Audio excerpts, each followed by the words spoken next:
Okay, we are live. Dun dun dun. Going. I think I'm gonna start actually with some 3-minute puzzle rushes. No, that's not what the title of this stream is. Don't drop that. I mean 3-minute, but maybe I should have done a 5-minute. Actually, yeah, I think I'll do a 5.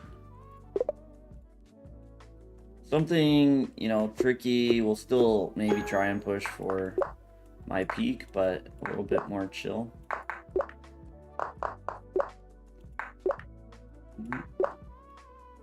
All type of player, so fast with it. And Miles, dun dun dun. Easy.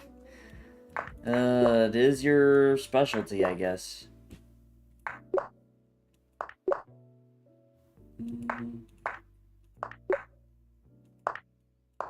Ah, no, not the slip. Are you kidding? Freaking heck. That's a nasty checkmate, actually.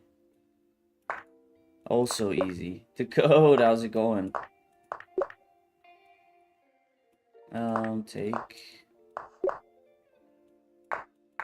That's a checkmate. Alright. Challenger Duke, how's it going?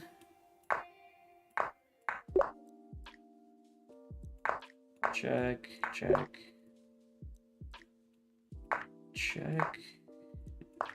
Yeah. Okay, some tricky ones through there. Some tricky stuff. But we don't take the knight, we take the rook. Gotcha.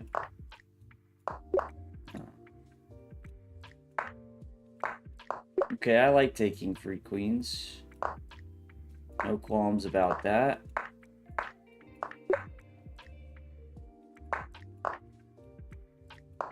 Okay. That's actually sneaky. Oh, wow. The rook being trapped there. It's crazy.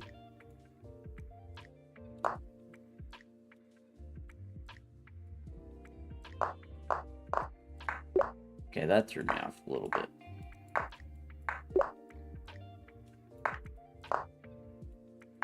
Man, that puzzle actually looks weirdly familiar to me.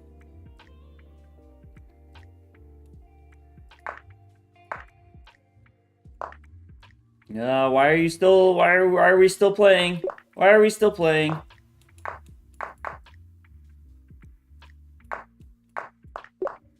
Played a classical game against a 2250. Nice.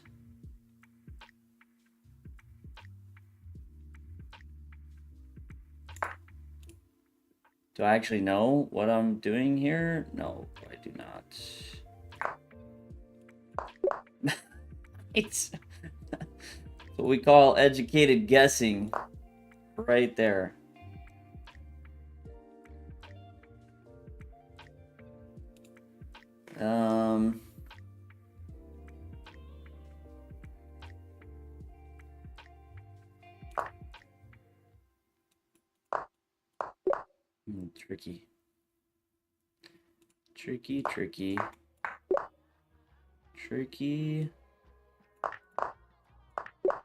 Tricky. Oh, that's not hanging, but I guess I'm still correct. Nailed it. First try. Easy.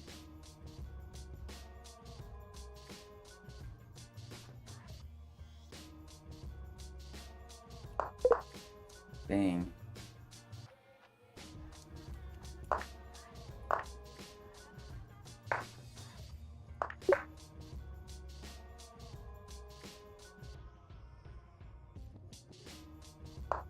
Ah, shoot.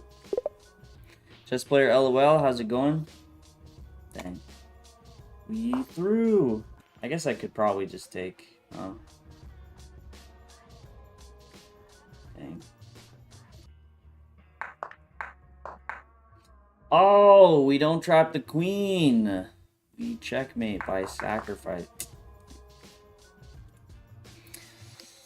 Today was a rather rough day. Hopefully the afternoon will be more peace. Duke! Not a rough day. That's just... That's sad. Because you always seem to be having a pretty nice day, so... It's a sad switch. Not much, just chilling for the day. Okay, a little bit of work. I mean, I'm waiting for your announcement that you're going pro in chess after some nice performing in your last couple of tournaments.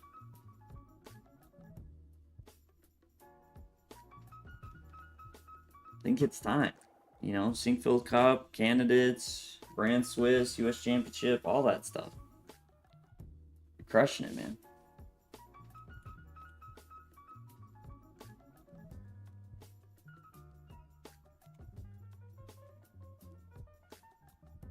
That Jench. Howdy, sir.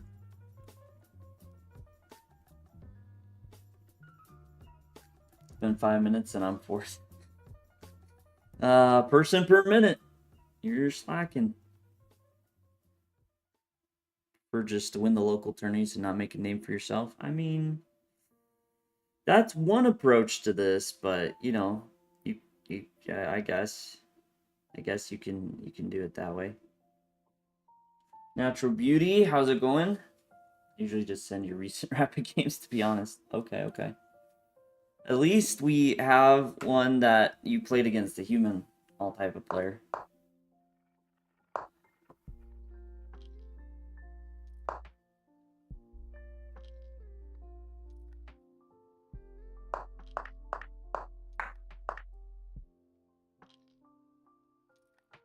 I did, that would be surprising. Yeah, surprising, I mean, until it happens, right? Everything's surprising the first time.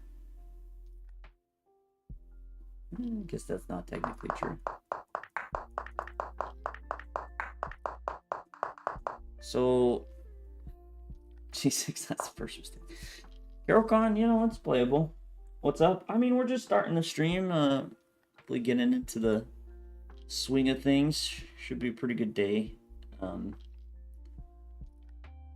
think I'm starting to catch up on sleep. It's been a struggle, a lot of early mornings. You know, occasionally I have my sleep troubles, so I try.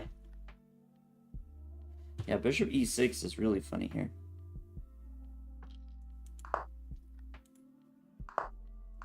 I feel like something White's doing.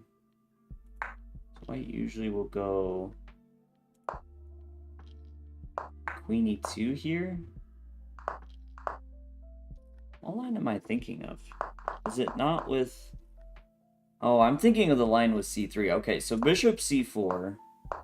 A little unusual, but those that play Bishop C4 usually go Queen E7. So this is very strange territory. Gut reaction, Rook E8, Knight D7, Knight F8. Often is a pretty decent maneuver, and Black actually has very good results after Rook E8. All type of player you were playing yesterday, 3,500. I was trying to move 30 plus, but then tried odds and wasn't really careful and got destroyed. Underestimated these weaker engine with odds.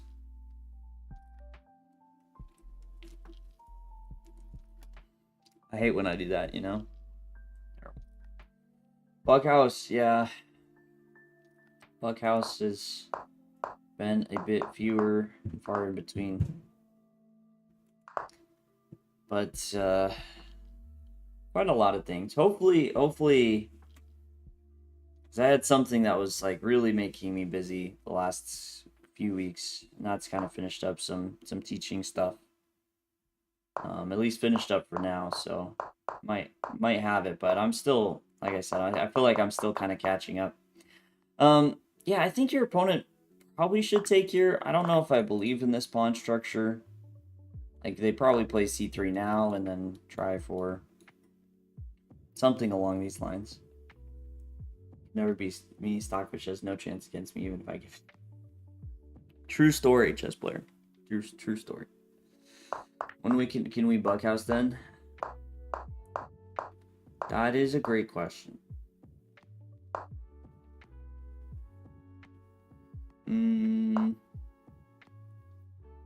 One that right now, I mean, because I can't Tuesday, maybe my Friday morning.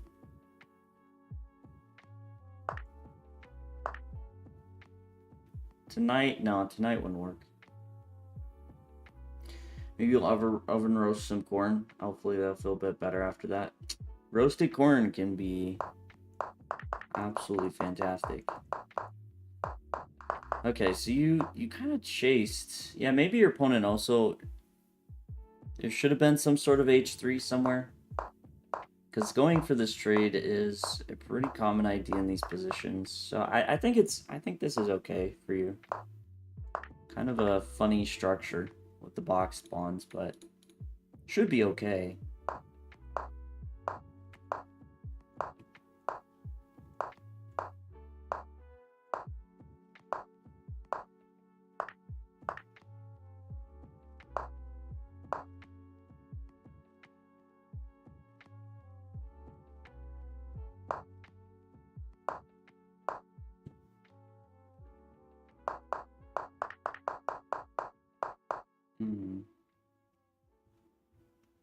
Yeah, reviewing games right now. Box spawns are fun, but they also can be a huge liability if the rooks get to the side. That's true. Because then you don't have pawns defending each other. It's almost difficult knowing what to say, because I think your opponent's playing, like, really crazy.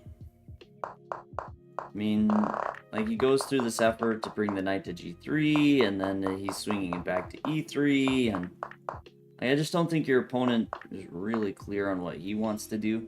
Maybe there was some sort of d5 worth considering here, which actually looks nice. That's actually what I would say is maybe the bigger concern to me about playing b5 is just a well-timed d5 where suddenly this feels a bit weaker. And this is really protected, so you do have to be careful of probably what your opponent should have done.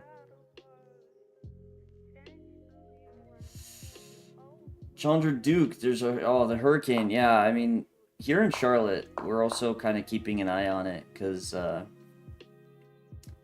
if it's near you, it sounds like it's probably closer to you, but there's a chance we're affected. Right now, it should say we're okay, but White should have brought the knight to d3. Yeah, which would have been faster, too.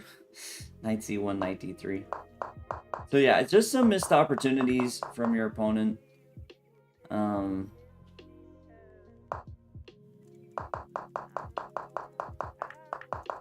all around, it seems like you're playing okay. I was just trying to decide if it was worth trying to prevent d5, but I guess it's just gonna happen. Ani on YouTube, how's it going? Oh, since we're to the, I'll switch this. Looked on the map. I mean, I would recommend Challenger. Just keeping an eye, like even on Google, like you can just Google, should it affect me? Wherever you are. Just keep an eye on it, because you definitely don't want to be out and about if it's gonna hit. Sucks. Okay, a little bit of back and forth. Now your knight's going to c7.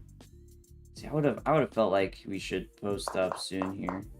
Maybe in this moment, like leave the knight on g5, go rook a8, and try and go rook a7. If we leave the knight here, then d5, because it's not hitting e6, it's not hitting the knight, we could just play c5 potentially. Although I guess then b5 hangs. But I guess d5, maybe we just do go rook a7.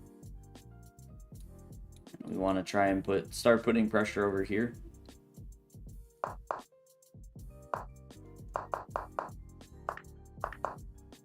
c4. Opponent finally goes for a breakthrough, but I could leave these two pawns isolated. It's a bit ugly. That's exactly what happens, and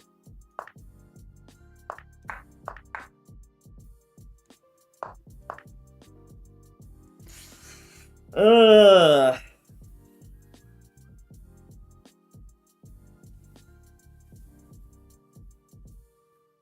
Hmm.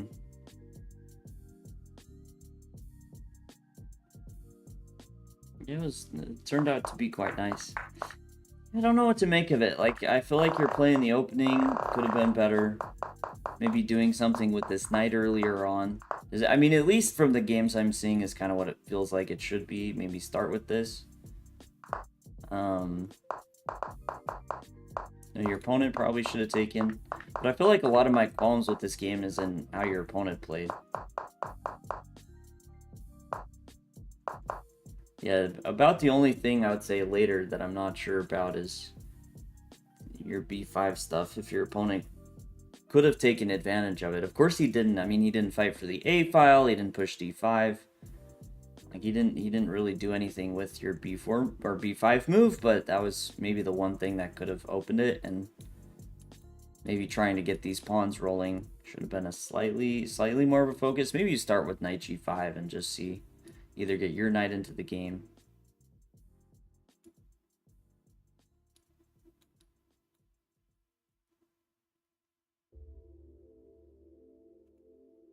With this in mind, maybe the compromise is actually knight f4. This also discourages knight c4 because then we're threatening checkmate after queen d5. Maybe this opens up some interesting ideas. And you could still go b5, maybe next move, but you've eliminated d5 because of knight takes now.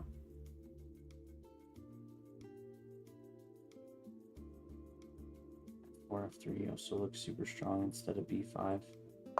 Yeah, that's what I'm leaning towards. Just stuff over here is what I would do. But if you do play like this, then, like I said, you know, kind of make the best of it. To me, it's a little bit of jumping around, and it worked because your opponent played a bit of an atrocious move, but... Wait, you didn't... Oh my gosh, wait a second. I thought the game was, like, over. Like, I'm basically giving a summary on this game.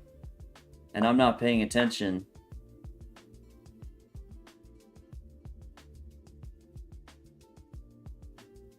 To the fact that you allowed repetition.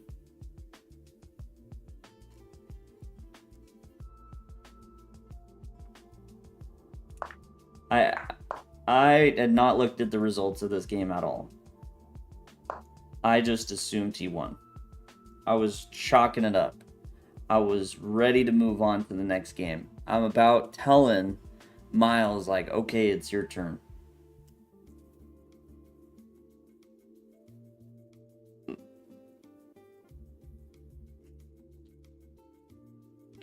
Yeah, just like 96 or F6 actually. F6 actually is probably the best, just so you never have to worry about it, right? Like, there will never be a repetition if F6 happens. If you block it with the knight, then you still have to be mindful of it. But yeah, F6 completely blocked the repetition, and you're guarding B5, and over. A little bit of conversion. Where your opponent plays affects a lot of the game. Yeah, oh, for sure. But it does sometimes if I'm mostly not a fan of the opponent's play, then analysis is...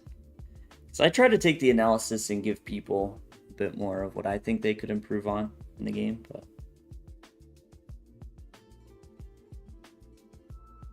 yeah. Started playing a lot of Caro recently. Okay, so this is a bit of a newer thing for you. Just the best. How's it going? Okay, but I think we can keep going. It's an interesting game. Sad ending.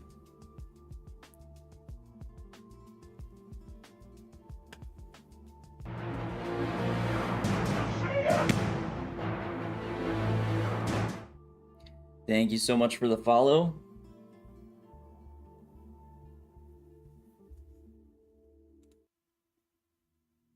Miles. Miles, are you there?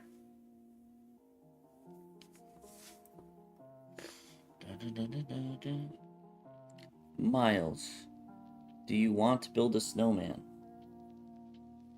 Or show me your game for analysis. Didn't even think about repetition. You were thinking, well, but how to stop the pawn? Like you've already achieved. Like you stopped. Success. Congratulations.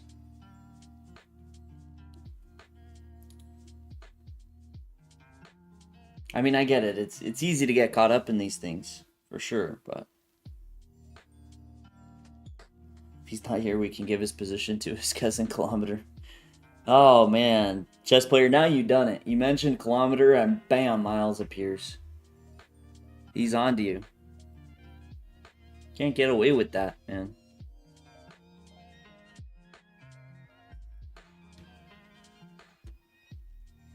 Can I go third, potentially? Oh my gosh. He's back and with demands. Alright, Decode. Decode, are you there?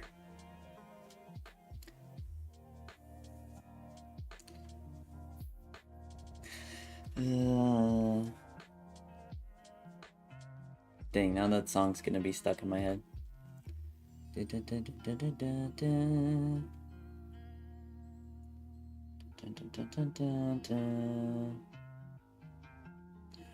Okay, bye. Wait, did we lose Decode too? Man, these guys just came and threw their name on there. They expected me. I do usually take longer on the first game, so I understand it a little bit. Like normally, you know, we take a minute or two because you know we're warming up, we're getting into it, and now it's just 20 minutes. Bam, done.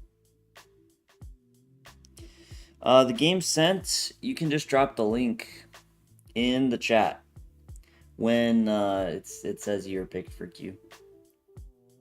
If you only have a PGN, you can send it on messages.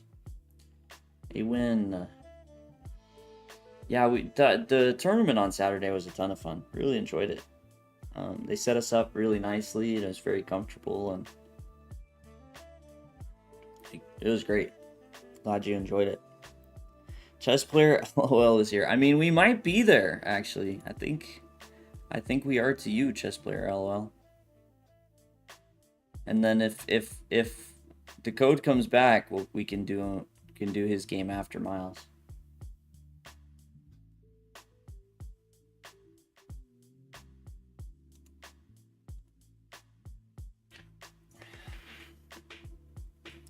Reading stock covered. It was in the office.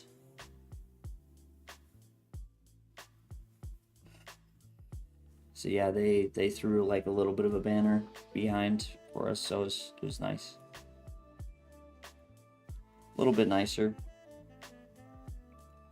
Probably too tired to remember the game you won. Probably. I wouldn't say I was just tired Saturday. I've been pretty out of it.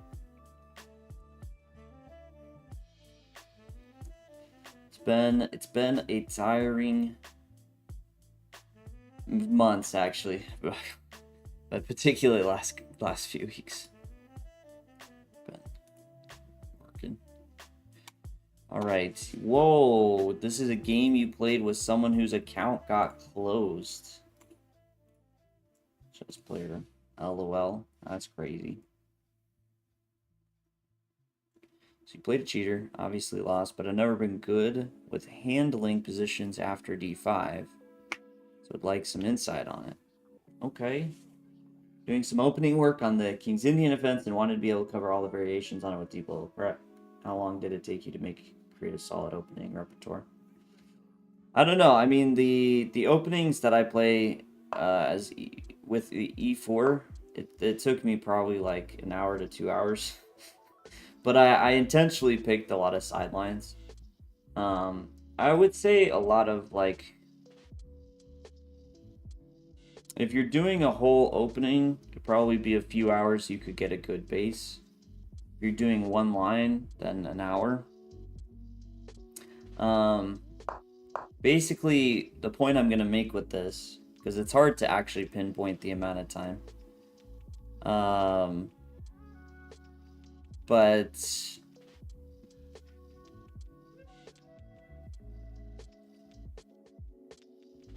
Bob, what is that supposed to mean? What a jerk.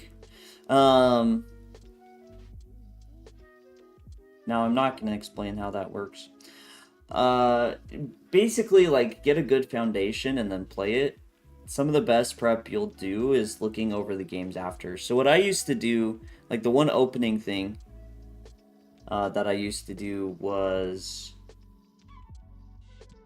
after like playing like 10 to 20 blitz games, I'd go back and I'd mark all the ones that I don't feel like the opening went really well, and then I would work on it and I would add it to the openings. And I think that's a really good way. It's like you get a basic version, and then like as you play it, you just make sure you're diligent in going back through the lines. Dang, chess player LOL with the roasts.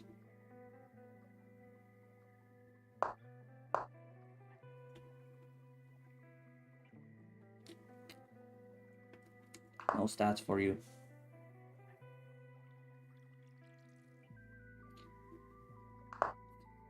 Bob, what are you on about? What are you complaining about? Like, why is this an issue?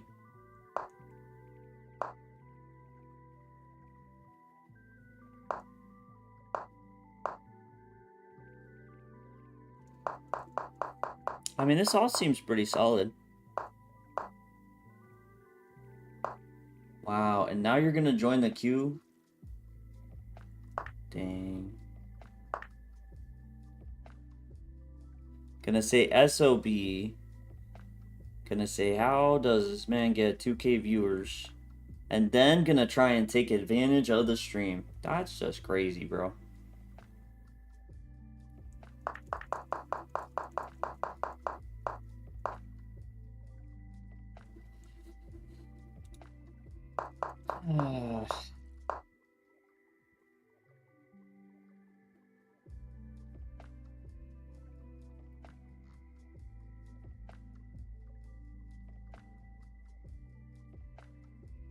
So bishop e6. In the few games that have been played here before, a lot of bishop e6. I don't know, the way you're playing with knight b6, bishop g4, it doesn't seem that wild to me, but it also gets me kind of looking at it thinking like maybe there is something better. e4 is crazy here.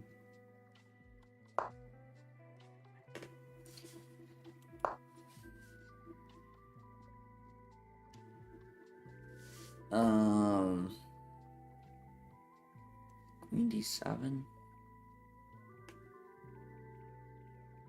Yeah, I mean, I don't hate this, like really trying to solidify in the center and get ready to like actually contest it with the pieces. Although, no, because b5 you take, this is hanging. So bishop d2. I guess this is all prep, it seems like. f6. I mean, I'm not hating what happened.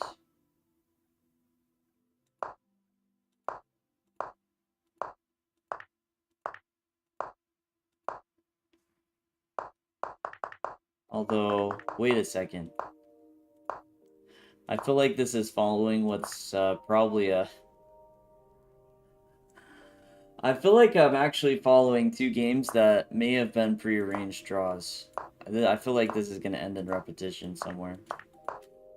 Because it's two games following the exact same path. And it's the same player as black, and the people, or the two players playing with white, have the same last name. Normally I just do what you do, play a bunch of games, analyze, make some markers, and do wrong and repeat. Yeah, I think that's a great way of going about it. Hard to decide the game to pick.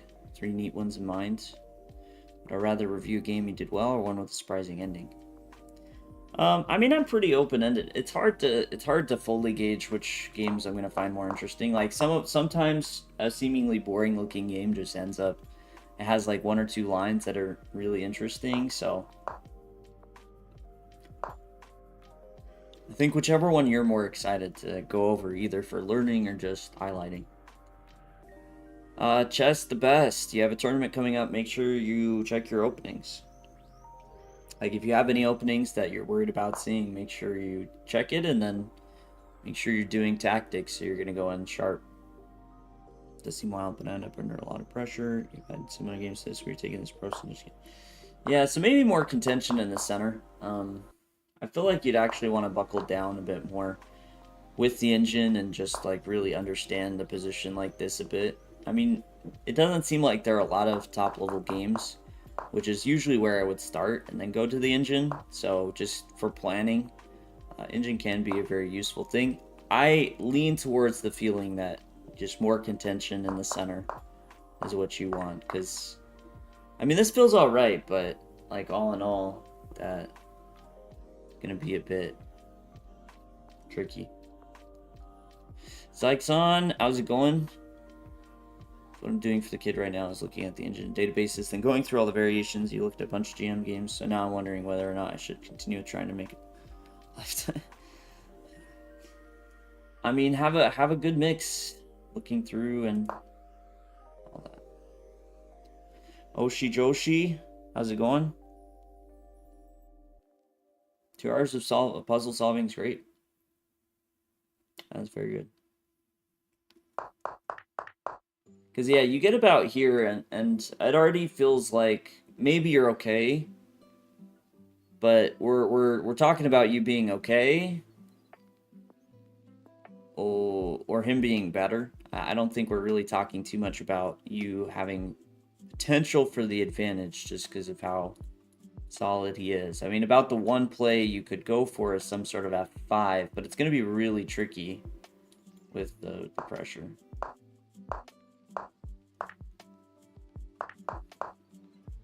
Oh, and you really did just get cooked. Okay, well, if this is if that's the game, you're playing a sussy baka. Let's go back. Let's go back a little bit more. So you're talking about this D5 line here. Okay, H6 is playable, but uncommon. D6. A5 also has its downsides.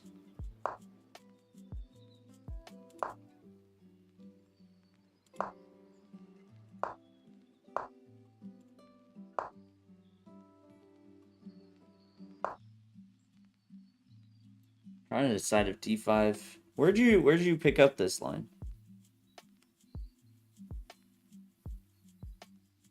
Any tips for like beginners? I mean, if you're like brand new to the game, one of my biggest suggestions is just dive into chess.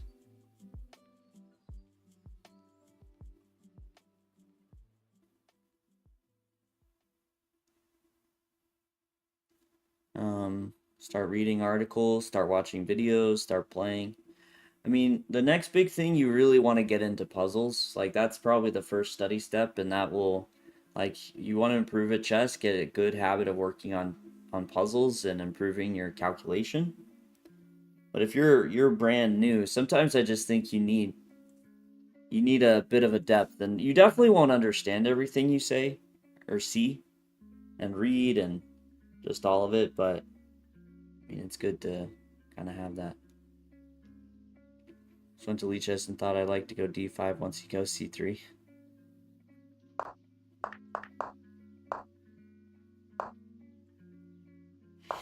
Yeah, I mean, maybe, but this feels like you likely have to be very precise with how you handle it, because I don't know, the more I'm looking at it, I'm looking at the other games, I'm definitely feeling a bit of the, you know, as black, we should be very patient here in how we go about it.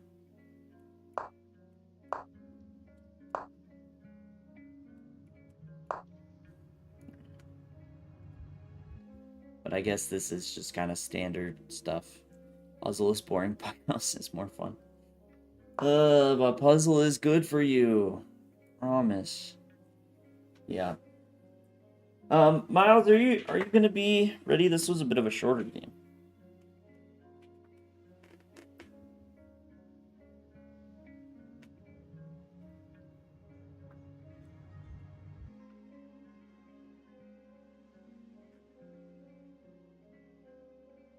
I've always enjoyed, well, not always, that's a lie. I've enjoyed a lot of puzzles. That used to be my favorite thing growing up, was solving puzzles.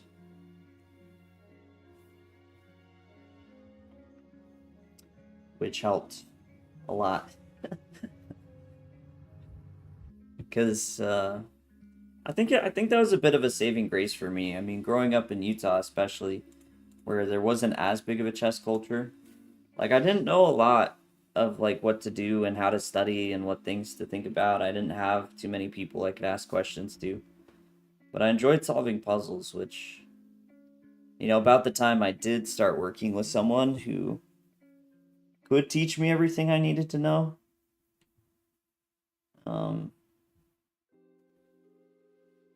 It really helped that I had a good foundation in calculation and stuff.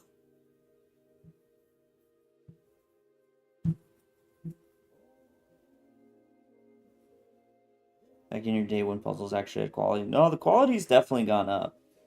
I mean, as much as it can be frustrating to have some of the problems on chess.com or Elite Chess that aren't the best, you go back to some of the books and they had flaws in it. For sure. Like I was actually with Bortnick and one of the other coaches, we were doing like a tactics test for some of the elite kids. And yeah, I thought the book was good, but one of the puzzles just had a flaw where it wasn't really solvable. So, okay, I don't think we have Miles, and I don't think Dakota's back. So we might just keep going with the cube. Like not to say that there's not flaws in the puzzles today, but basically there's always been challenges when solving puzzles, and sometimes it's frustrating. But you just gotta do it. You gotta work through it. Happy to take this one. Just put LL. Wants another one. Decided to draw with an interesting, and okay, Duke, you got your game locked in. Glad to hear it. I think we do. If the Gench, if you're there, let me know. We'll come back to Miles, I guess. It was a short game. It was. But you know, that's just how the crumble cookies sometimes. And the turntables turn.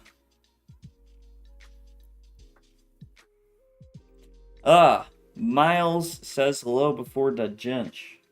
So we might have hope.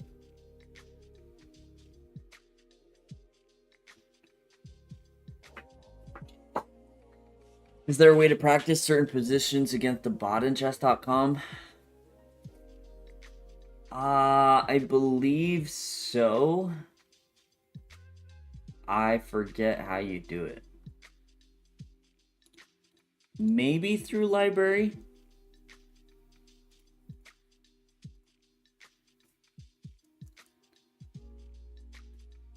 NANI? Oh, that's why he was setting it up. Hey, Miles with the raid. Oh, that's the wrong. I don't want to raid him back.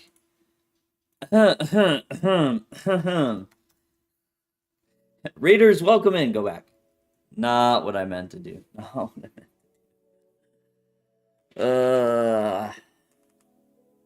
Okay, so maybe it's from analysis, actually. Let me try this. Analysis. Aha. Okay, so I can show you. So in analysis, you can upload games. Okay, there's literally not a scene, apparently. Or I'm not in the way. But yeah, you can practice first computer. So what was the previous analysis? Was Paulius's game. So I could come in here, say I'm Paulius, and I want to just practice winning this position. After B4, I hit this button, practice with computer. Oh, but apparently you want it to be... No, it's my move. My move. Okay. Apparently you hit the button when it's their turn to move. Don't. I just gave the computer the winning side. Yeah, it can be your turn, Miles. It can be your turn. I think we can go to you. But yeah, through the analysis, you can. Radio, how's it going? Record until you get low on time and then just stop. That and don't record at all. Oh wait, should I write games to my scorebook dang tournaments? 5 plus 10, and sometimes when I write it, I lose the time. Yeah, so a lot of people will if you want the notation, try and notate until like they get down to maybe 3 minutes. If in that short of a time control, I personally don't. In 15:10, I would just play straight up because it's not required at that point to notate.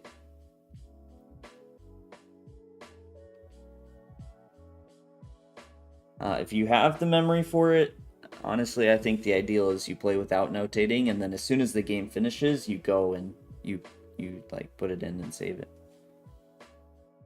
Oh, you've looked at this a lot. Okay, so Miles, you're gonna have to probably guide me then on this game. Your analysis should be solid.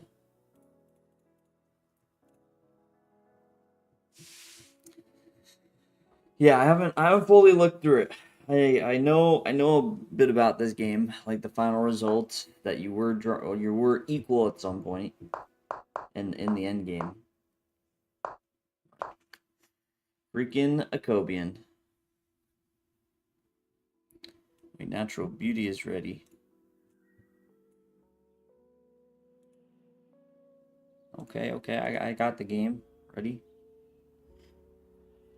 Radio, I'm doing pretty well.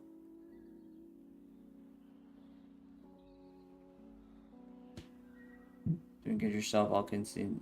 Wait, your 100th birthday is the 20th this month? 100th? Wait, no. Radio, you're not 100, are you? Am I misunderstanding? I don't feel like you can misunderstand that. 100th? Yeah, I think I'll be streaming for another 3 hours. H1 chess, it has been a solid minute. Where have you been? I saw you were thinking about streaming Untitled Tuesday, and then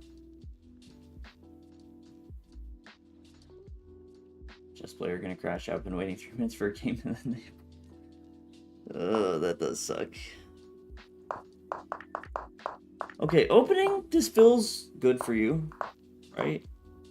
I mean, usually in these structures, I don't particularly love the light squared bishops, so. Although, should you have played knight f3?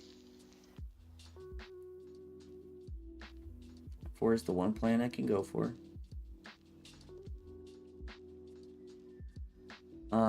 But I have a round A. I feel like, okay, I got you.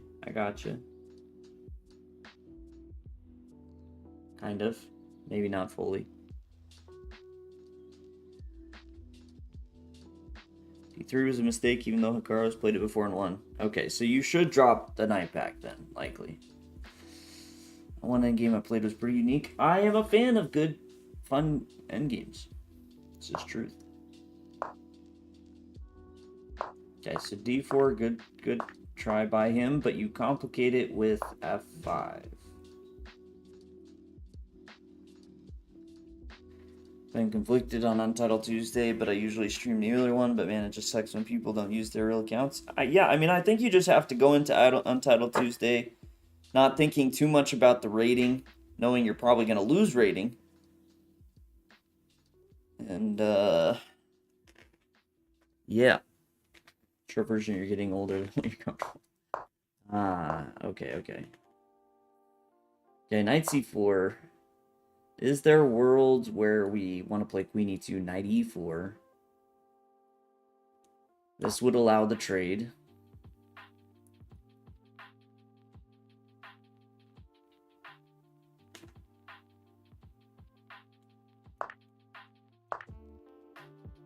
Because I slightly prefer the knight on e4, just for later f6 possibilities. What I'm thinking. I mean, the pressure on c5 is also nice, but I'm not sure it's worth allowing this trade. I mean, the dark squared bishop for black is good, but our knight really would be valuable. So maybe not. Although it feels like a consideration. Go knight c4. Quickly trying to apply pressure.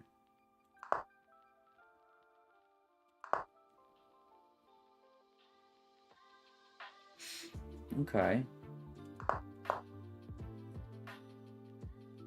You are going for g5. So you gotta get title and play the real thing. Play the real thing just to have Bobby suspicious of you if you do anything decent.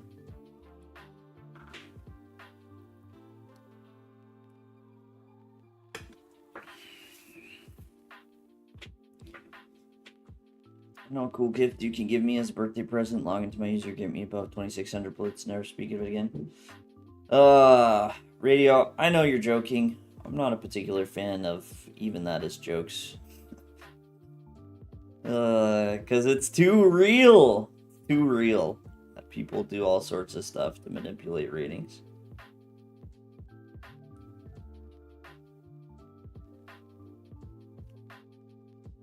I don't know how I feel about g5. I guess a part of it is I'm not sure what he's doing, right? Like, if you just play, like, a4, like, I'm wondering about the barricade, because g5 definitely goes, he spent 8 minutes on g5.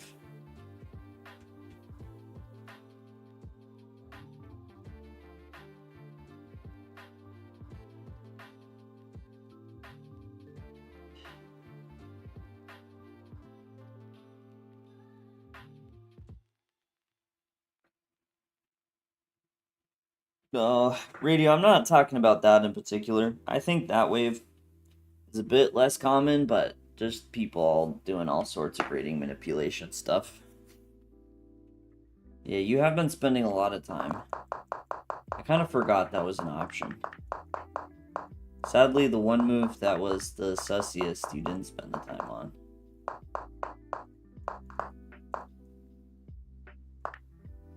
Yeah, I don't know what to make of g5. It's interesting. It's interesting. Maybe not my favorite, though.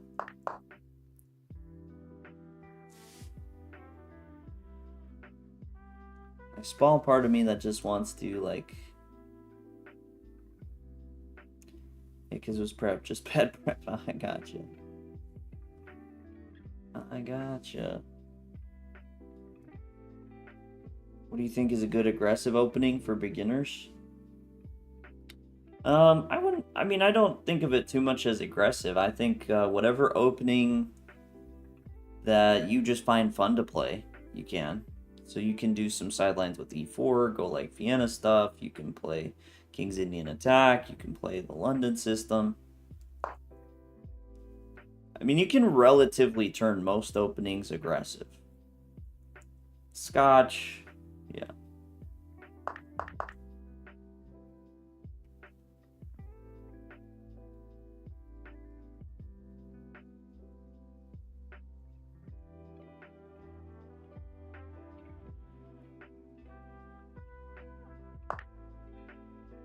The original user play on account when the original users by example 2000-ish.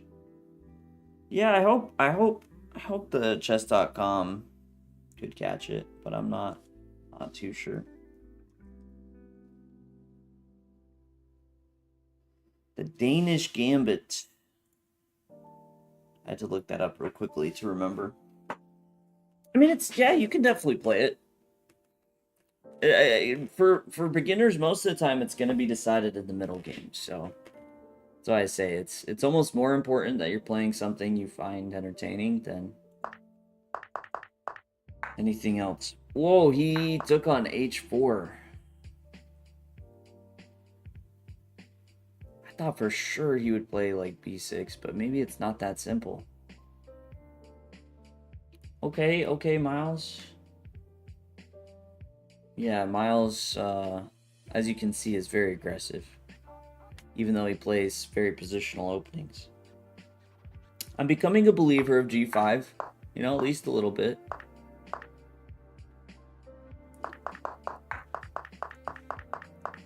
I am absolutely floored how quickly he played this against you. Like, he is making some incredibly committal decisions here.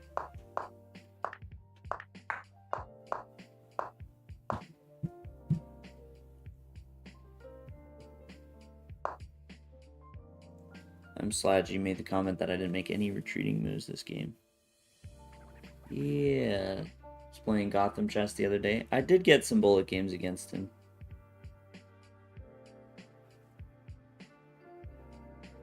75% of bans is auto-banned by the algorithm. The rest is still flagged for manual checks. It's a whole lot of confidence on their efficacies of their algorithm. I mean, but some of it you would have to expect is pretty blatant. Like, I would expect a lot of the people they catch by flagging is, like, pretty blatant stuff. Okay, I mean, this, for what this position was, this seems very reasonable.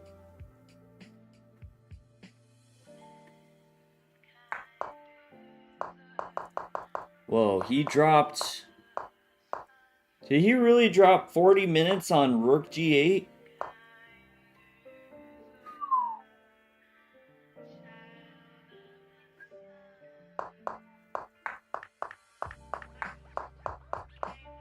That is a absolute time sink.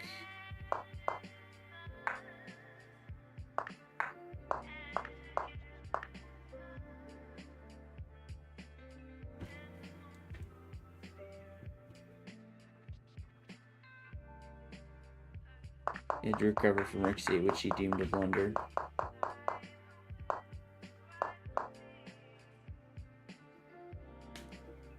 Yeah, I mean, I guess. So,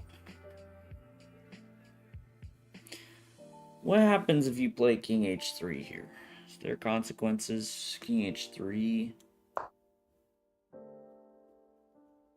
Just thinking of getting out of Bishop F4. Real question, is running away with no heads up disrespectful at your rating? I assume when you mean running away, like not rematching anymore. I think as long as you play 2 games, like you're generally pretty fine. Like if you're just a one-person type, you know, play 1 game and get out of there, that's definitely frowned upon. Okay.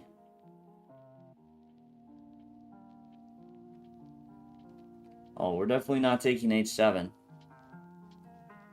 I would not trust that thing.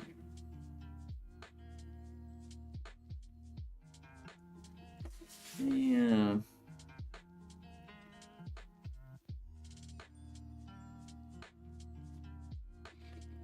Check.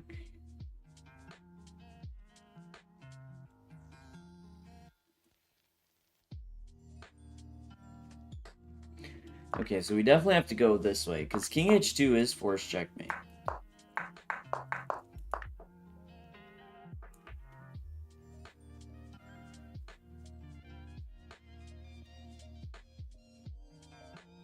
But each one, I do think it is typically better if you've had, like, a somewhat series. Like, I think, okay, if you play 2 games, I think that's a very reasonable time just to go away without saying anything. If you play more than 2 games, I think it is better to say something like GG's just to signify that you're done playing.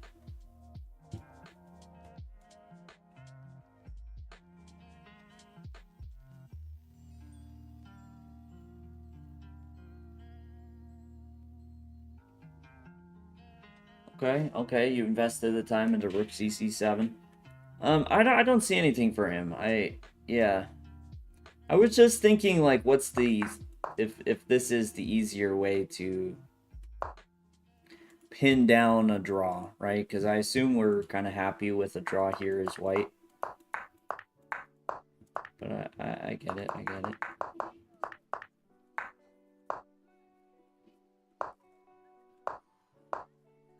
$8 minutes? Wow, you spent half your time here. Okay. Yeah, I'll go algorithm is constantly evolving. Think of it like reinforced learning when training AI on a specific data set, like Stockfish that's only trained on chess, nothing else. So an algorithm that are running 24/7, gonna be a sniper with time if people try to smart cheat the system. Yeah, what move is this? This is move 29.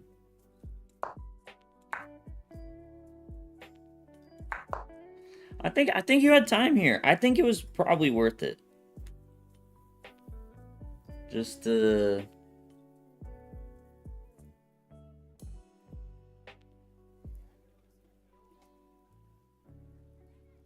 Because I think King H3, like, if it works, like, this is just forcing a draw.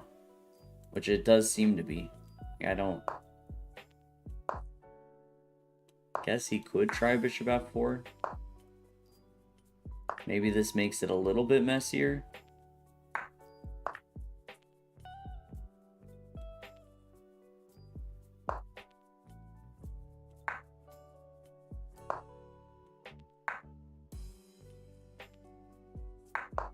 Yeah. I guess Rook F8 trading would be the key to see in a lot of these lines, just to know that like you're absolutely safe. Because you can't trade.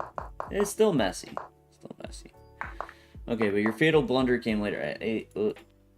This is all normal. Let me take that off. Radio. Oh, I'm streaming for like another 3 hours. Little less.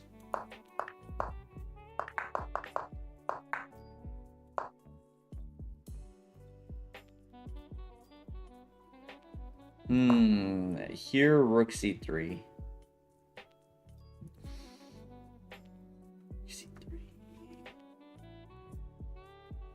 I don't know if this is the actual blunder, but I can definitely see this making life a lot harder for you already.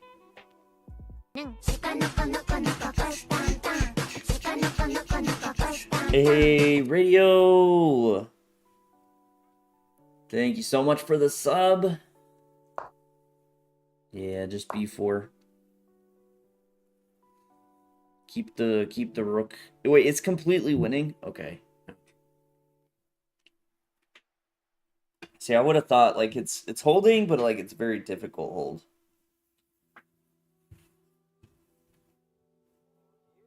But B4, sadly, B4 I feel like is kind of the opposite. Like it's hard to even imagine how black plays for a win. I mean, I know he'll find a way, but because his king's cut off, and the one way for him to kick your rook is B5, which kind of blocks his king, I think you're pretty solid. You just bring your king over if you have the chance. You know, you can check him a little bit depending on what he does, but you just basically can sit tight, or even, you know, maybe sneak through there. But yeah, that one move, and now you're in a really tough bind.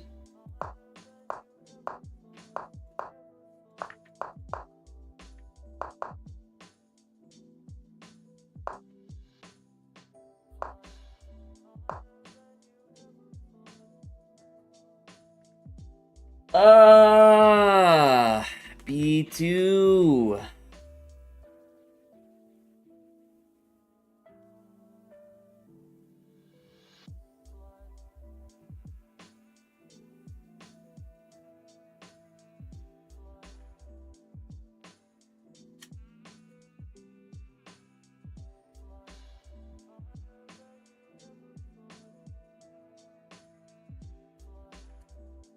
That was a brutal move.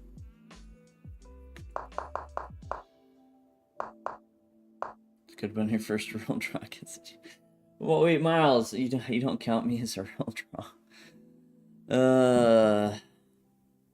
Just a little appreciation of the Sharkz for streaming again after a somewhat long vacation. Thank you. Wait, what vacation? We've been streaming. We just streamed like all of Saturday. I know we did take some time on other things, but it's been a while since we've been back streaming for about a month and a half. I played out endgame instead of offering a draw when I'm better. My opponent wasn't sick. You did play well, Miles. Yeah. It's okay. Your radio, it is appreciated. Yeah.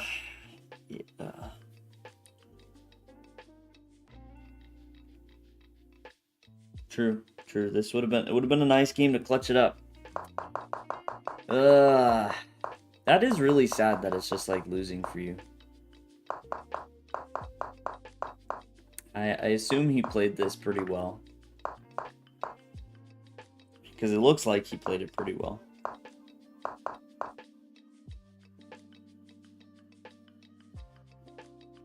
Wait.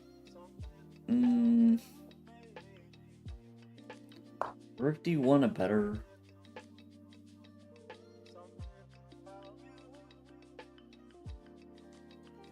King C4? The idea is now if B2, you have Rook B1 and then King over. I think it has to be King C4.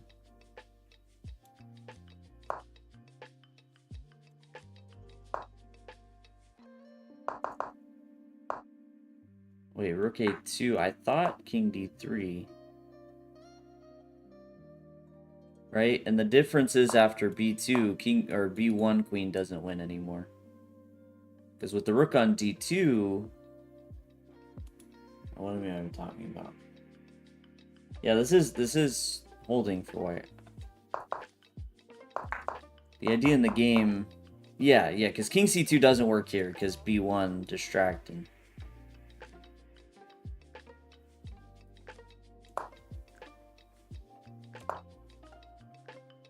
Yeah, Rook B1, yeah. So Rook D1, King C4. Actually, I'm not seeing it. I'm confused. D5. Here, because I was thinking... Oh, no. D7 he takes first. Okay, so this does win for black, this line.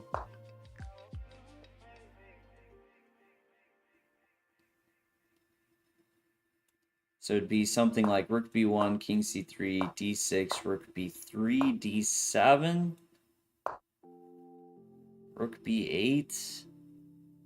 OTB chess is what he played like 5 rapid games today. It definitely can be very sweaty. That is truth.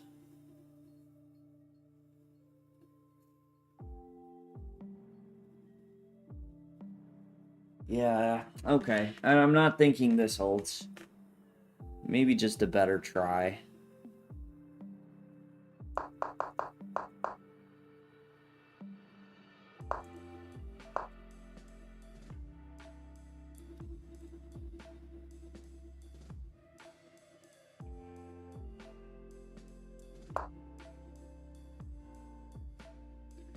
Good Rook D1 at the end there. Rook D1, I thought Rook D8 would be annoying. And then just King C2.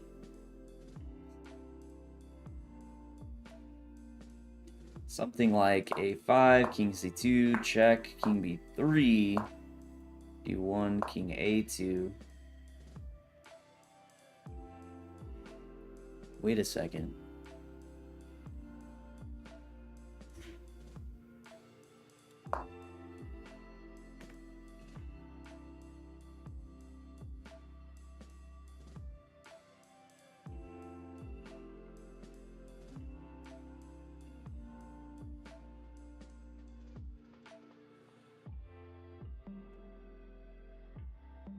Oh, Challenger Duke. No. You still have a few people before you.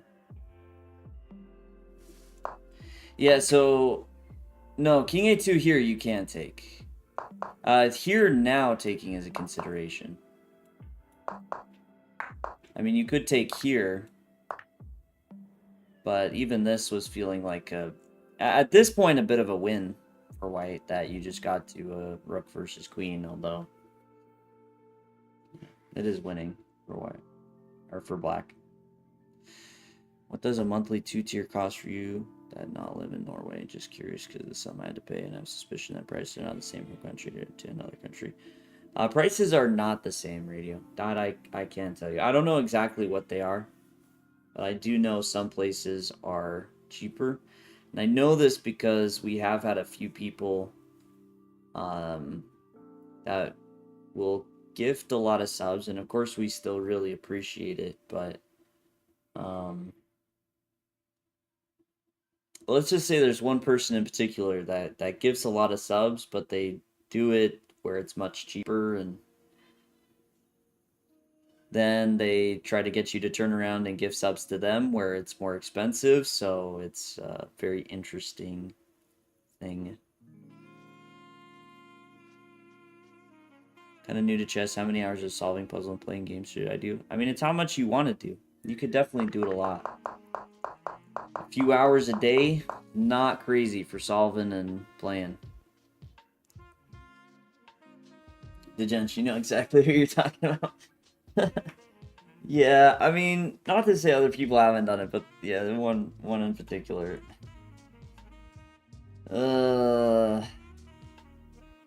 And look, I have nothing wrong with if they're cheaper, you're gifting out, that's fine. Like I'm not gonna hold it against you, but when you then try and get people to spend more money on seemingly the same thing, I don't know, a little bit weird.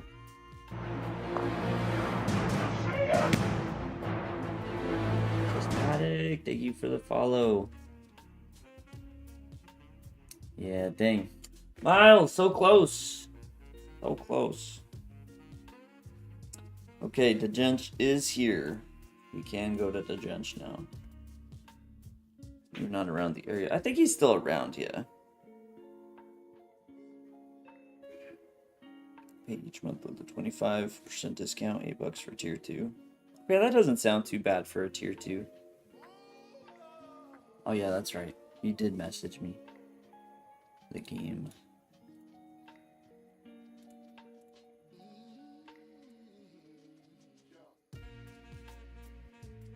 You're off to swim and then class. Nice, Miles. Enjoy your swim. Make sure to warn people of the absolute tidal wave because of how tall you are.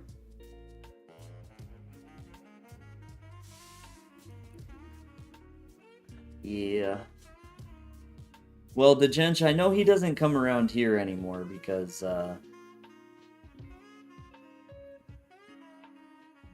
yeah. Let's just say we didn't want to put gift subs on the line for a certain thing. Understanding. And he didn't even say he was mad, just stopped talking to us, and heard later he kind of trashed us on stream a little bit, which was strange.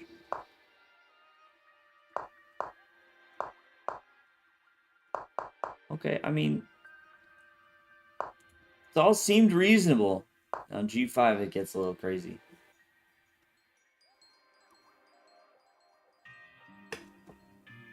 We'll give subs on the line with Tony though. Oh, see, we're not against this concept. Ugh.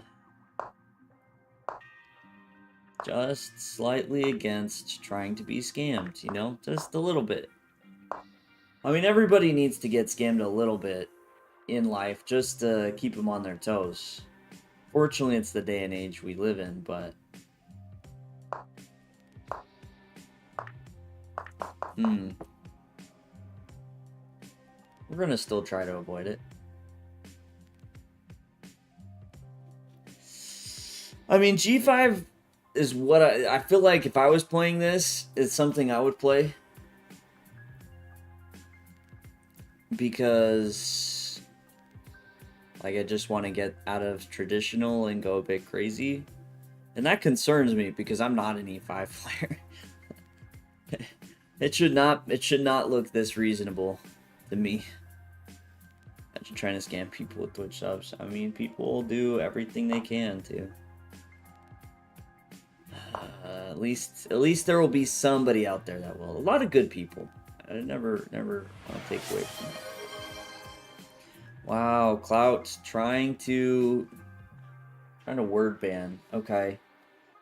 Normally for game analysis, I would say no to these word bans, but 30 minutes Every time I say it, Clout, you gotta count 2 push-ups per time I say it. And we'll see how we do. So here you're pushing your thingamabob and attacking him. And you know, that seems good. He takes with his piece of something.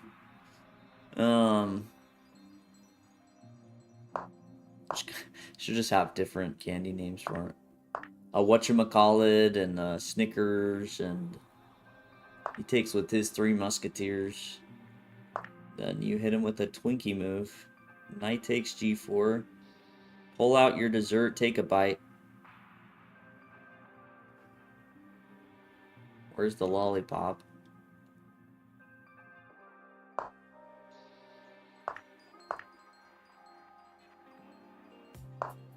Pushing P.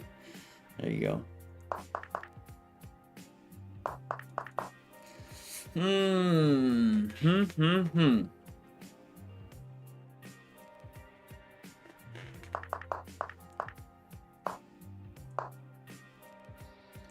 Something about this position makes me very uncomfortable, and I don't know what it is. Like, it just...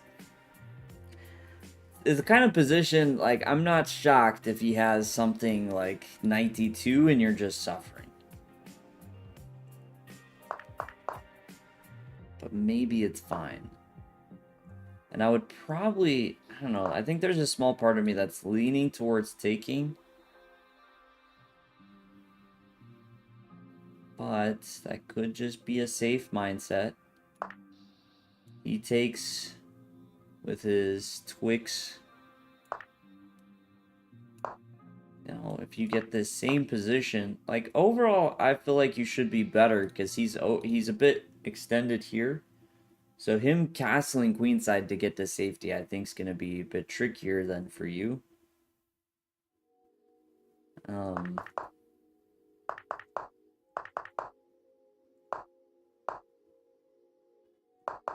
Okay, not this. Again, I think like a knight d2, him trying to go after your king. I think that's a big part of it. Why I'm not sure is it all comes down to the kings. Both kings are in the center, but somewhere the idea of just like quickly trying to get the king over here. Can I ask, how do I always get the right moves for any position? Are you saying like you're playing a game and you want to do it? I probably do prefer this trade just a little bit. Because if he brings this knight to c4, then either you're taking now where you don't get the doubling pawns, or you're dropping your bishop back, and then it feels like he's a lot more ready for b5. I mean, Chess Addict, you gotta study a lot. I think it's, that's a big part of why I think tactics and calculation work is so important, because if you can at least calculate accurately, like you can watch out for tactics, that's a good first step. But yeah, I mean, really hard to always get the right moves. Even Magnus Carlsen, you know, doesn't. Whoa. Dude, how's it going?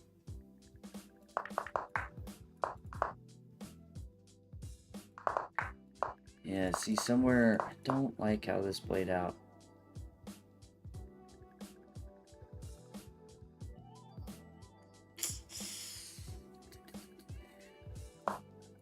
Maybe here, we start with bishop a5. At least get the queen to try and defend.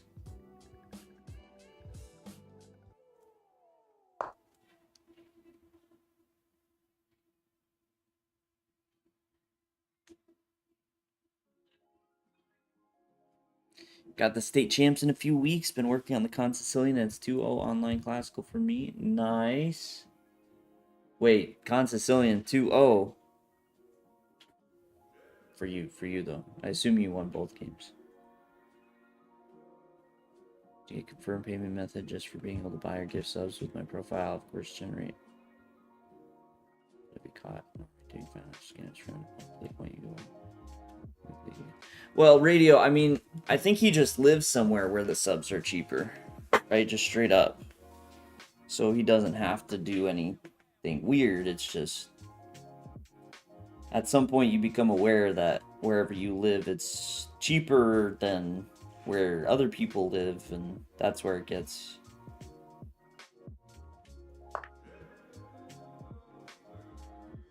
losses. Okay, dude. Nice, nice. Glad to hear it. Gents, I'm a little confused on this. Something's just not sitting quite right. But it's hard. Like this position after the check, I'm suddenly not a fan. But I like your position around here, so I'm still leaning towards something with bishop a5 at least first. And then maybe he defends, and even thinking about how it maybe take, and then knight g6, and it's a really ugly pawn structure, but maybe because of like knight f4 and stuff, and some of the pressure works out. Maybe that's true. I don't know. I still don't love it. I want to play queen d7. It's just then you are sacrificing a pawn, and I don't know. Maybe it's too. It feels like too much. But I guess you could go for some sort of sacrifice.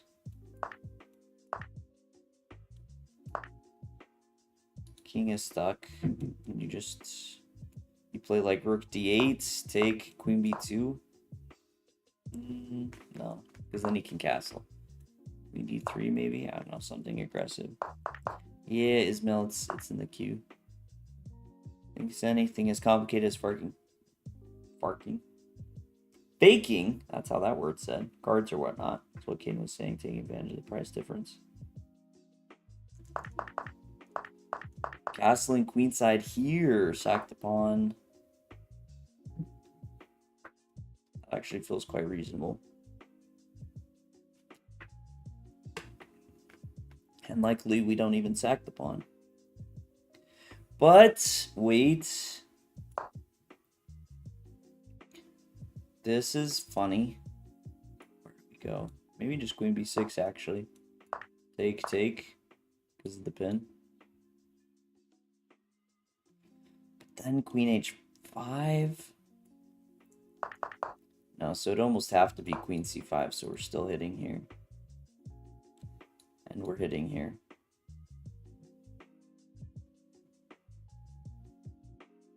Maybe you can get away with this. This feels very wild, but something a bit more aggressive.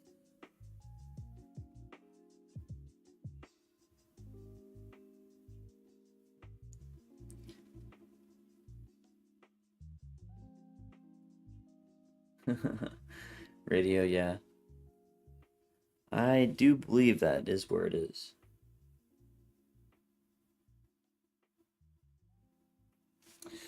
Yeah, something like this feels better.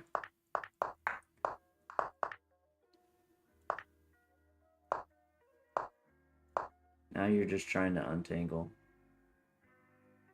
Can't find your game, and it was a masterpiece till you leave. Oh, chess guidance. If you want to leave, I'll just take you out. Yeah, it's funny. You actually can't. You can't leave. Has to be done manually. Tony finished 3 out of 4 at the Columbia tournament. Unfortunately, lost his first game, but overall, I think it's a great result. We were both pretty tired. Just long weeks. And so going into it, I think he was pretty tired. It worked out okay for me because... so chess guidance, you cannot rejoin. That is the one caveat, which makes a lot of sense. It's so like one person can't just like continually rejoin, right? How did this work out like this? This is... Because your opponent played f4. Okay. Which was just strange.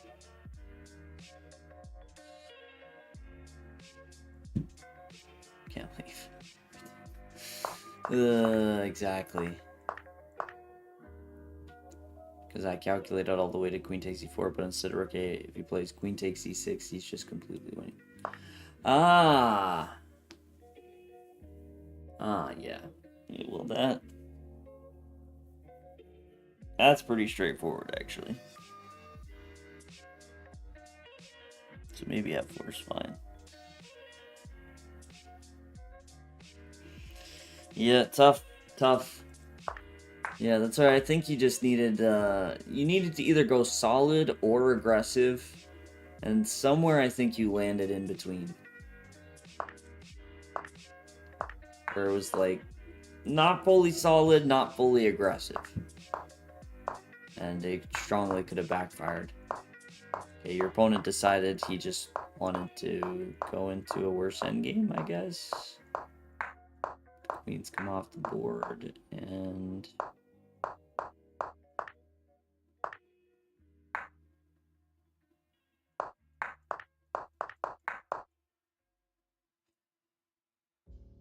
Sub bombs made a lot of people happy. You win some, lose some. Yeah, that's true. Still, it is still money for sure.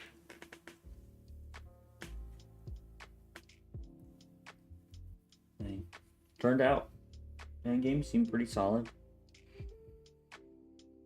Yeah, what a wild and kind of wacky game.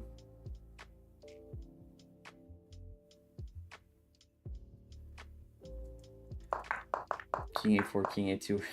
The gens, I just trusted you at this point. I guess maybe b3 is a little too much. Though maybe it's all too much, right? Like, you should at least start, I imagine, with knight e7. I mean, you still lose the knight, but you A, gain a move, and B, his knight's in a worse square. Like, why not, right? Literally no downside, and this you're just winning, I think, quite easily.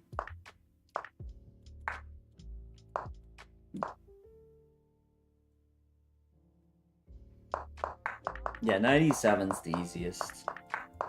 But probably this should still win, but you just... I don't know, maybe d4. Oh, as the Grand Chess Tour started, those...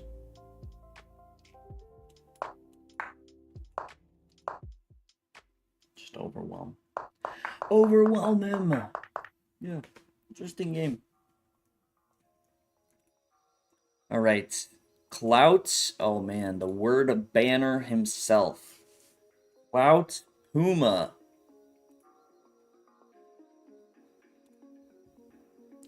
How do you send the game? If you have the link, you can just drop it in chat.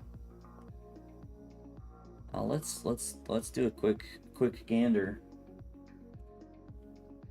while he gets the link. And then even after he gets the link. Oh, against someone whose account was closed for fair play. Interesting. Wait, Natural Beauty. I already have your game. I'm ready. But you're next after this. Ooh, Prague definitely out-prepared Gukesh. I mean, 30-minute time advantage. That's huge. Can we turn your game into a guest elo? It's possible, Chess Guidance, but you have to send me the PGN and remove the names and ratings. Now, make sure it's your game, though. I don't particularly like some people have submitted computer games. I guess the elo is fun, but I like to do analysis for the people, so doing it for like engines or like a troll is not my favorite. Okay. Some actually very interesting, like this, I mean, the pawn structure here is kind of crazy. 2 sets of double isolated pawns. And it's actually reasonable because of the dark square pressure. Aronian kind of going for it against Abdusatarov, this pawn on h4. Prague with just a slight edge. But Gukesh has been sneaky. I don't know what to make of Gukesh and the positions he's kind of been sneaking out of. I do think he's very resilient, but at some point it's hard not to feel like something psychological, like people just want to destroy Gukesh.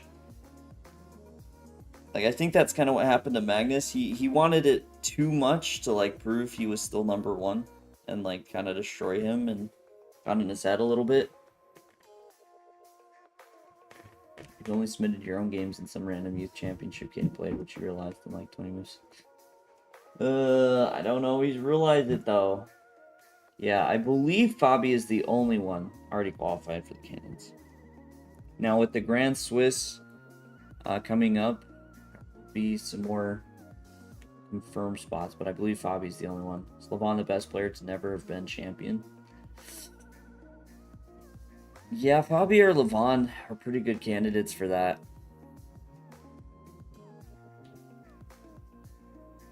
Aronian definitely gets a little bit slept on. I think a lot of people forget how high his peak was and how good he was. But it has been very clear that Aronian, for whatever reason, when it comes to the candidates and all of that, he definitely falls under the pressure most of the time.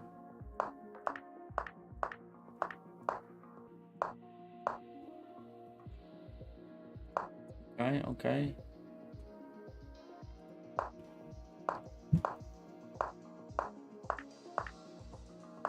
So you're the one playing the unusual opening with knight takes d4. Yeah, well, I think Aronian's been going through quite a bit. I mean, he had his previous wife that unfortunately passed away, and since then is remarried, and just like a lot.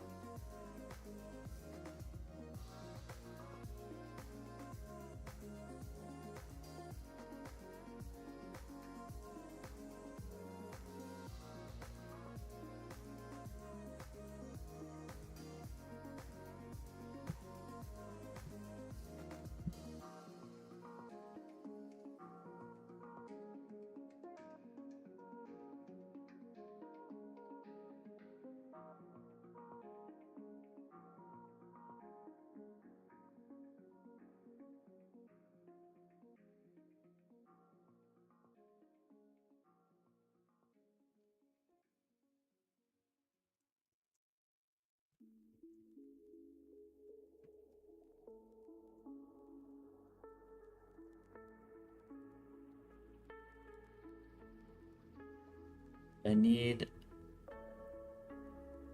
a dive on how to... Oh, advice on how to play versus the Scotch, so yeah.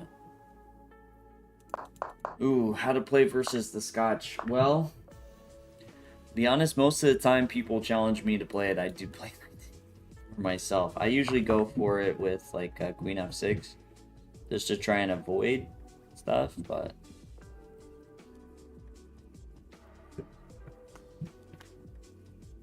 yeah.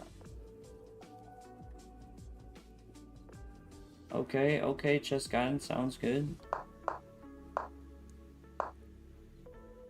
Yeah, PGN on chess.com. I mean, this is playable.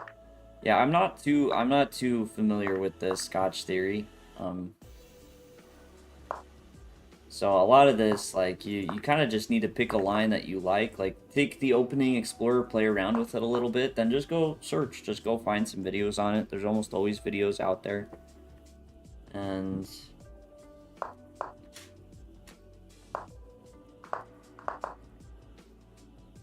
start that process. Okay, I mean, this is solid enough. King H2 is crazy. I would probably take on D5. Like, I don't know if I'm delusional for this, but just the long term, this pawn, I feel like could easily be overextended. Okay, you might get kicked around a little bit, but eventually, you know, you can post up going after this pawn, try and trade queens at some point, and just say in the end game that it's kind of locked up, and your knight has pressure. Like, I'd be really tempted on that. I guess the elo to one of your games, but you already know the current elo. That's right, Challenger Duke. 3,300. Easy guess.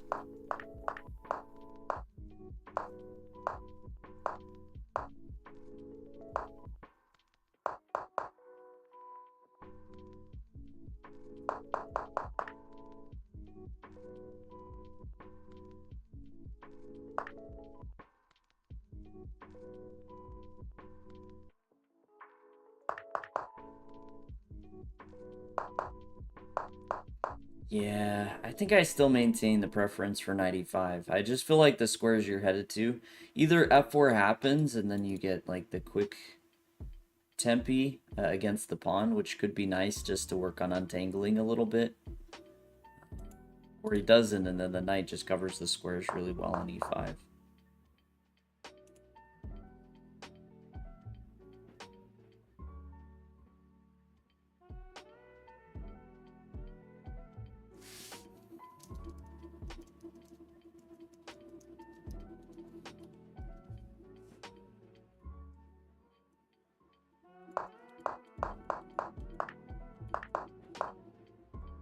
Yeah, now it's a bit awkward, but you're making the best of it.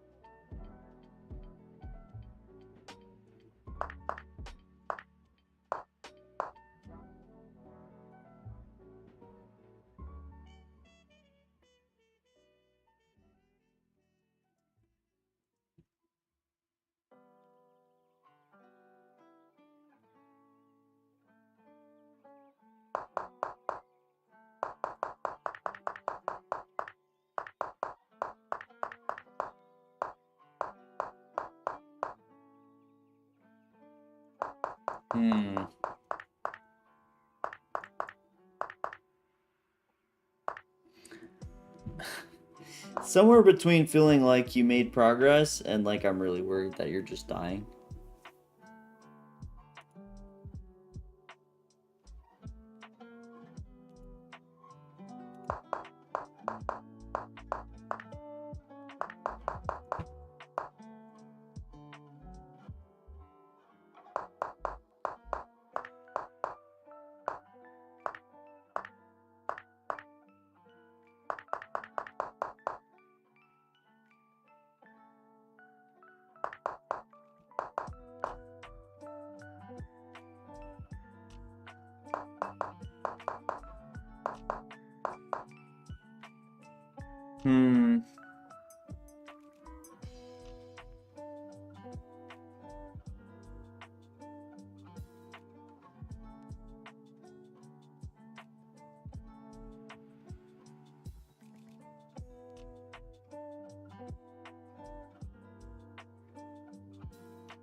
Low time, so I just had to make some quick trades.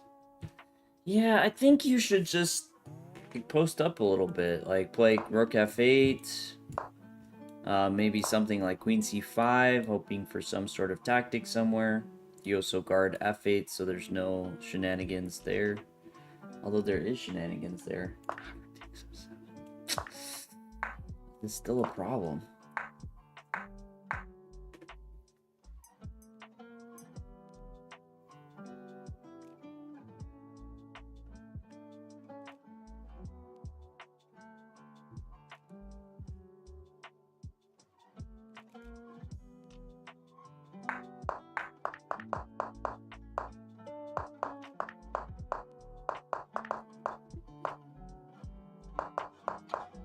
Yeah, it's a bit tricky. I mean, maybe Queen A5 itself is a bit of a funky move.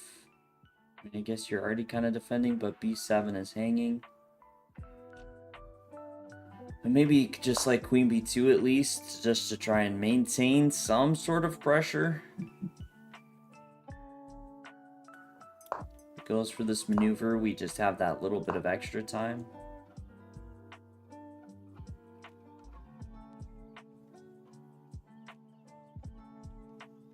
Does look very scary though.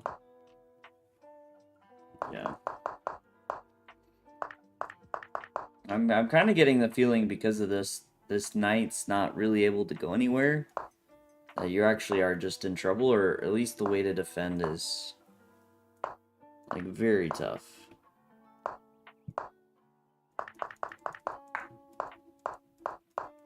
But you ended up winning this, and I don't understand. Did you just flag your opponent somewhere?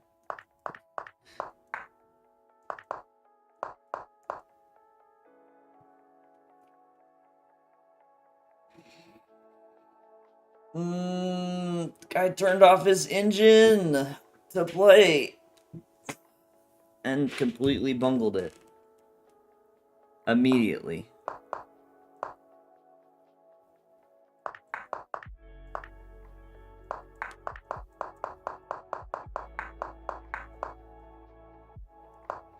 Well, at this point, he can't even catch the pawn. Because this is because the pawn can move twice, this is technically the box.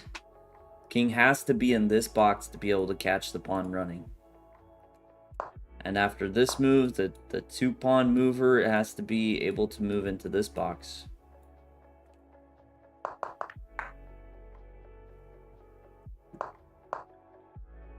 Yeah.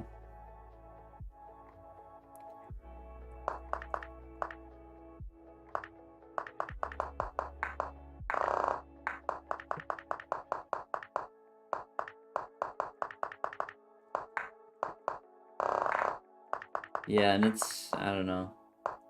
Like, the time spending gets a little bit faster on some of these moves. I mean, and it's not just me. Like, the guy did get closed for fair play, McBlitz. So, yeah, maybe he just turned off his engine, and then he didn't even checkmate him. He actually resigned.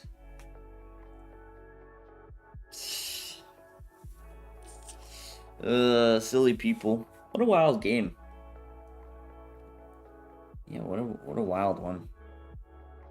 It's a really funny thing. Natural Beauty, are you there?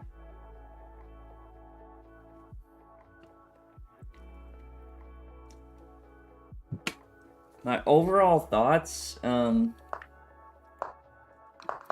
mean, I would say somewhere around here. I don't like how you handled it. I think you either got to be patient in taking, or you got to like really try and have some oomph. And it's just kind of like you took, and then you let your opponent really control this position. Kind of like if you're gonna open it, then like make sure you open it and you have decent follow-up. I would say something even like Rook C8 might be possible. Of course, I mean, your opponent's account got closed, so he's probably playing a lot more solid than most people. But I think just a few moments like this with 95, maybe Queen B2 later, it could have just all been a little bit cleaner, a little bit better. Okay, this one we're not going to move over to the classroom. We're going to have to pull this one up directly. Because Natural Beauty just has Bughouse. Now, I don't know if there's much I can say when it comes to analyzing Bughouse. We'll look for a few opportunities, but we're also here just to take it in, just to enjoy.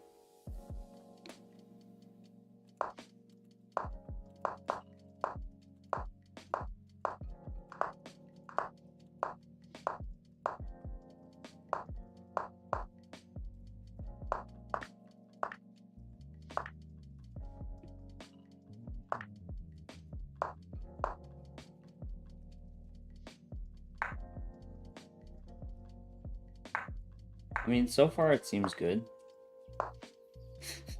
Gotta watch both boards to understand what's going on. Yeah, equal material. For the most part. Ooh, although this H6...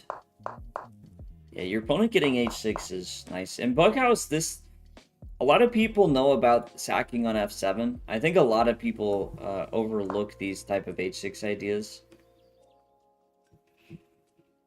and very dangerous. This is something that I look out a lot for in Bunkhouse. I kind of throw my pieces looking for the F7 sacrifice. But if they block it or I just don't like it, because sometimes it's not worth giving up the material, attacking a knight or bishop, then I look for H6. Even if the king's on E8, it can be a really good way of just trying to undermine the position.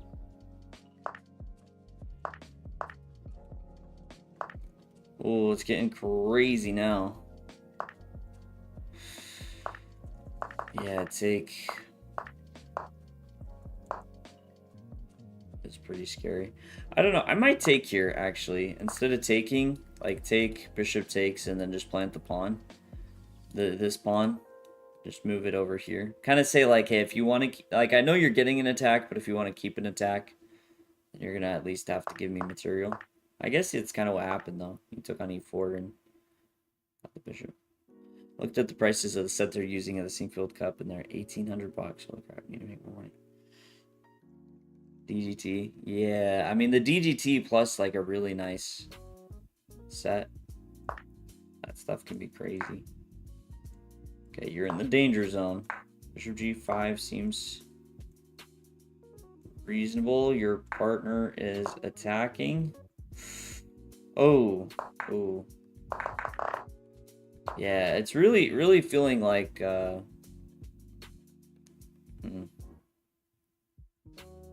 maybe D4 was wrong. That's too much. The DGT bumped it from 1100 with non-DGT. Yeah. Some of that stuff is crazy.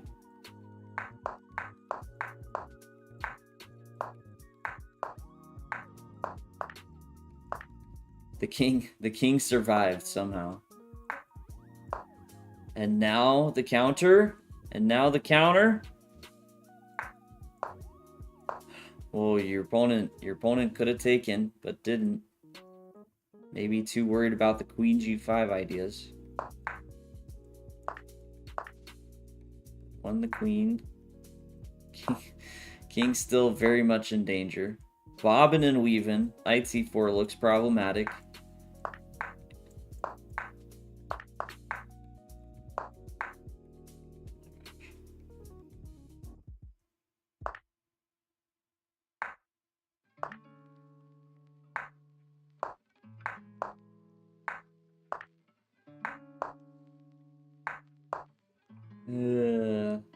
The absolute turnaround.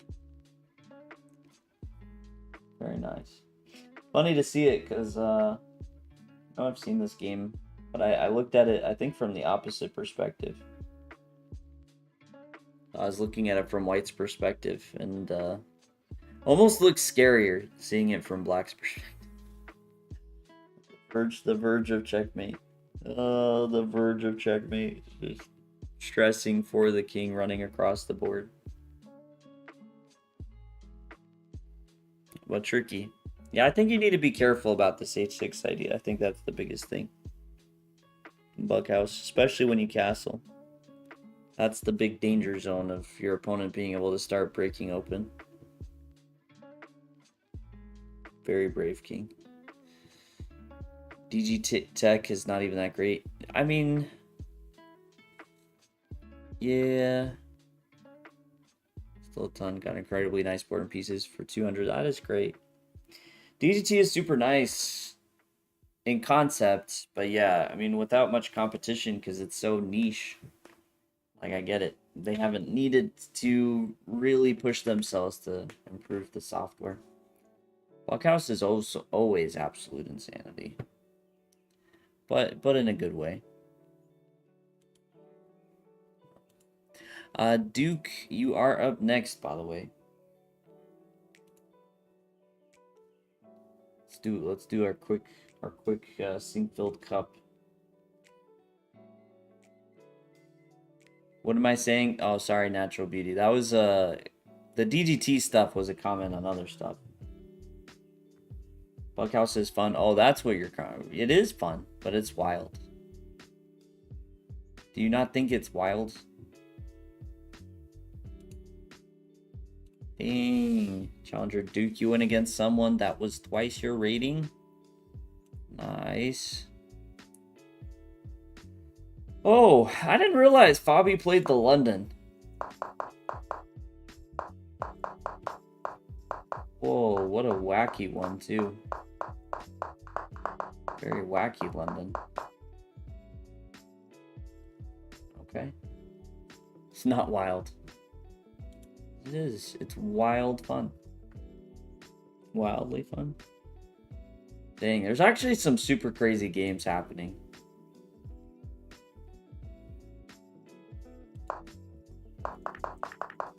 Just all around. Yeah. Nah, Ferrugia functions better with only a minute on the clock, so, you know, he's fine. Alright, I should have this game copied.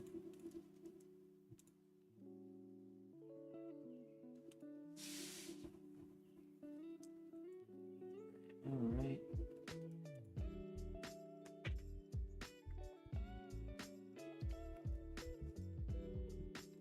More interesting games. Okay. 15-10. Like it. Oh, it already doesn't like 97.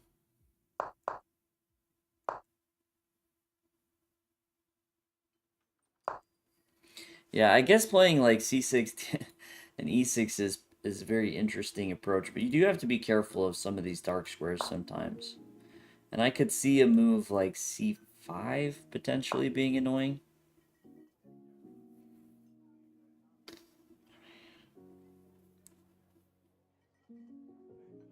Why do so many people hate Hikaru? I went on Reddit and they despise him and I don't get it. Maybe that says more about me. No, I mean, Hikaru has his bad moments. I think he can be a bit of a douche sometimes. But yeah, I think a lot of people hate him just because he's good and successful, and that pisses people off. Kramnik is the biggest evidence of that. What raises ideal time is if I spend all my time but 10 seconds here. True. Tapichka! You participated in a classical tournament after long years. I want to tell you that your streams have been part of the reason why this happened. That's awesome. Reunited with old acquaintances and made some new ones too. That's great. That's really awesome to hear, Tapichka. Glad we could fuel some of that fire for you again.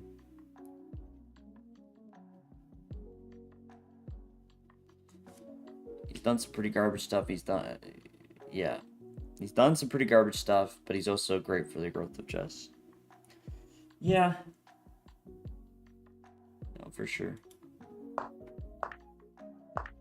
And I also, okay, I'm not defending everything he's done, but I mean, you also have to understand when you're on stream as much as he is, I think every chess player will have moments that their emotions get a hold of them. So I don't think he's the nicest person. I think he is a bit of a douche.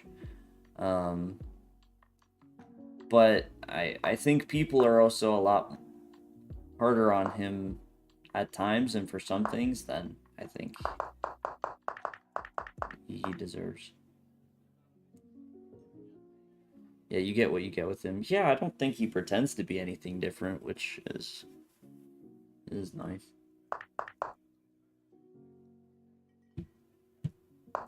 Okay, I mean, at this point, this is seeming pretty reasonable. Like, it's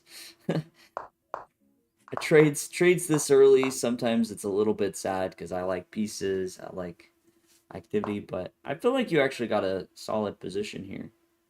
Your bishops are feeling pretty decent. I would have been open to castling this way, just because this seems like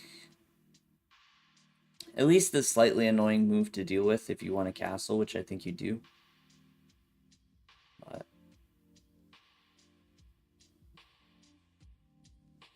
still waiting on Kaden challenging Dina to a fight before being held in a headlock after losing in 10 seconds in a casual blitz game while Danya commentates. Dude, that is a wild desire.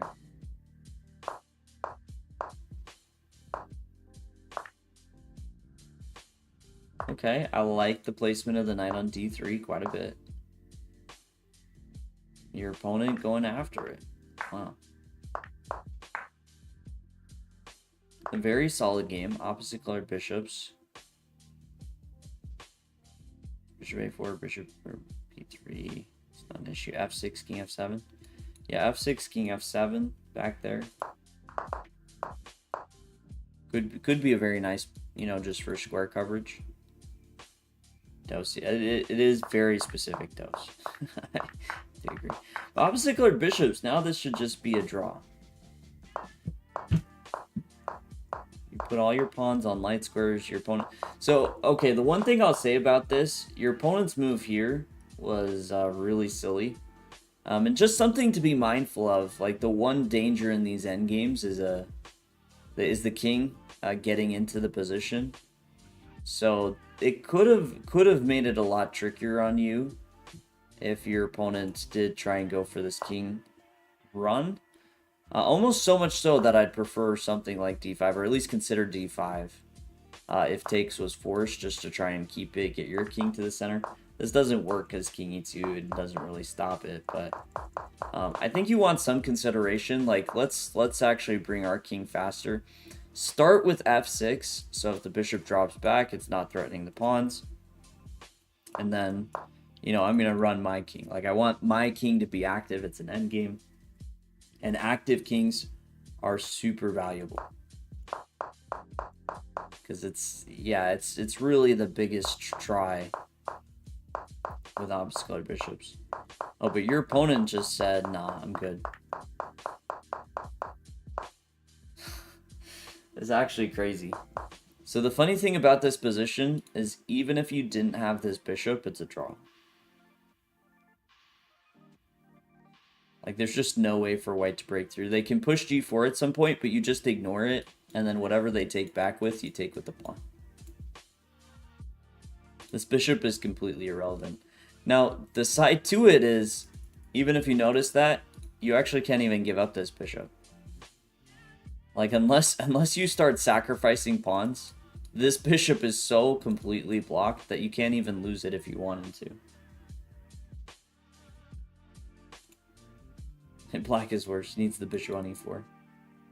Yeah, I guess white could start trying to sacrifice this bishop too. They similar reasoning. Whoa, you did go for g5. But your opponent said nah. Wait, so this is funny, actually. Unless you run out of time, you actually can't lose this position. Like, it is actually... So here's a question. I don't know if anyone's professional on the FIDE rules. But under FIDE, if someone flags here, it should be a draw, right?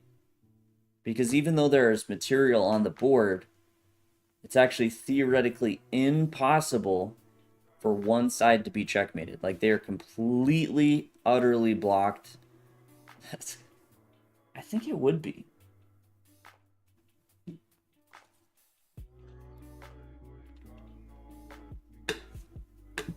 Even if you flag, this should technically be a draw. Because checkmate is impossible. Ask Anish, you should know. Oh my gosh. I don't know what to make of Anish. Okay, I do. I don't particularly like him.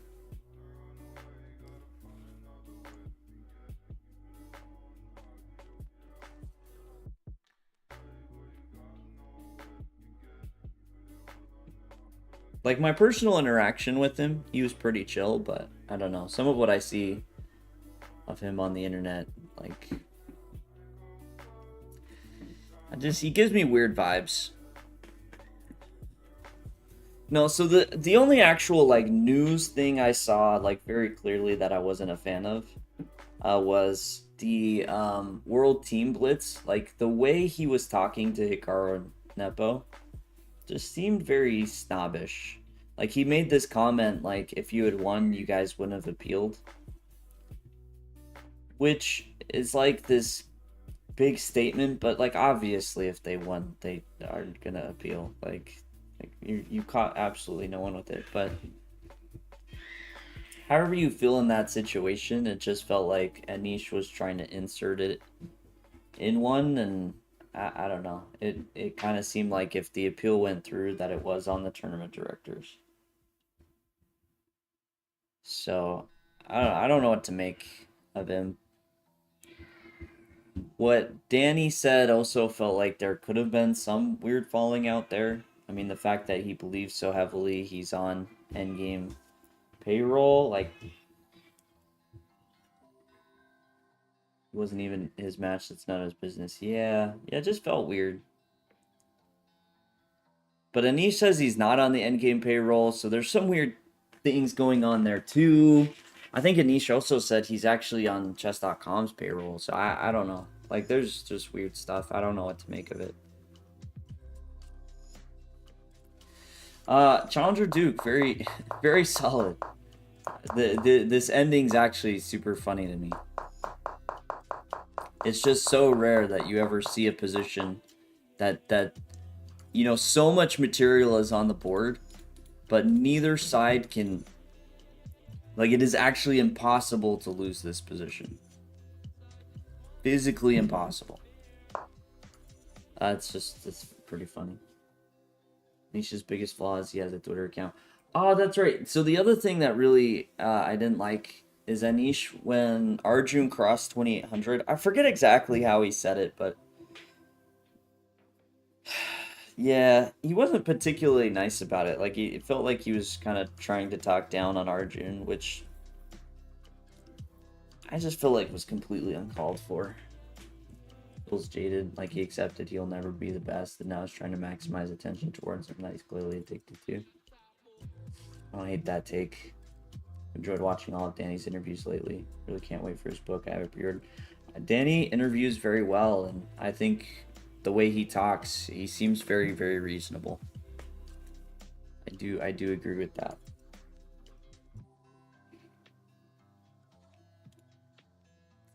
All right, let me see. Quick glance. Bob the chess GM is supposed to be next. I don't think Bob is here, and I have conflicting feelings after Bob was not being wasn't being particularly nice, and then like joined the queue.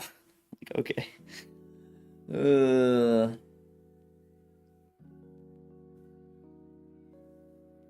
You could get some pretty random games like that. Well, that's sweet.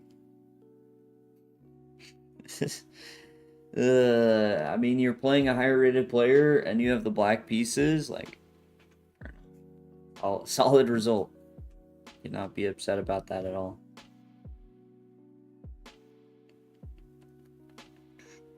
Ban him. The ban hammer. Okay, we'll give it a second. Chess guidance would be next otherwise. So chess guidance, if you're there, let me know.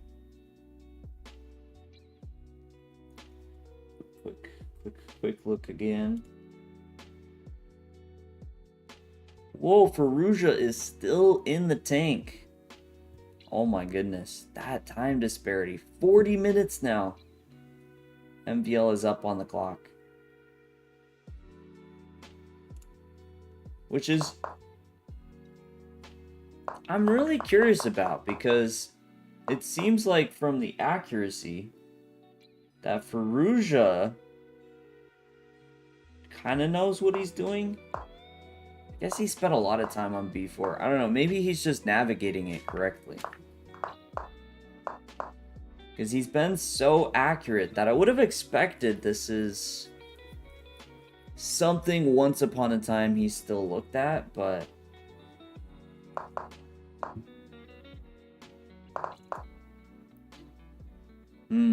although actually, you know what could have happened?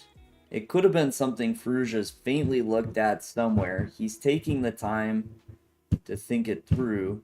He plays bishop f6, which actually isn't the move.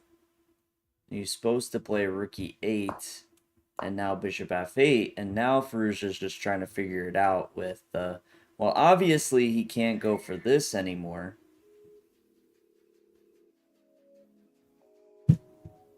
Because the bishop's on f6.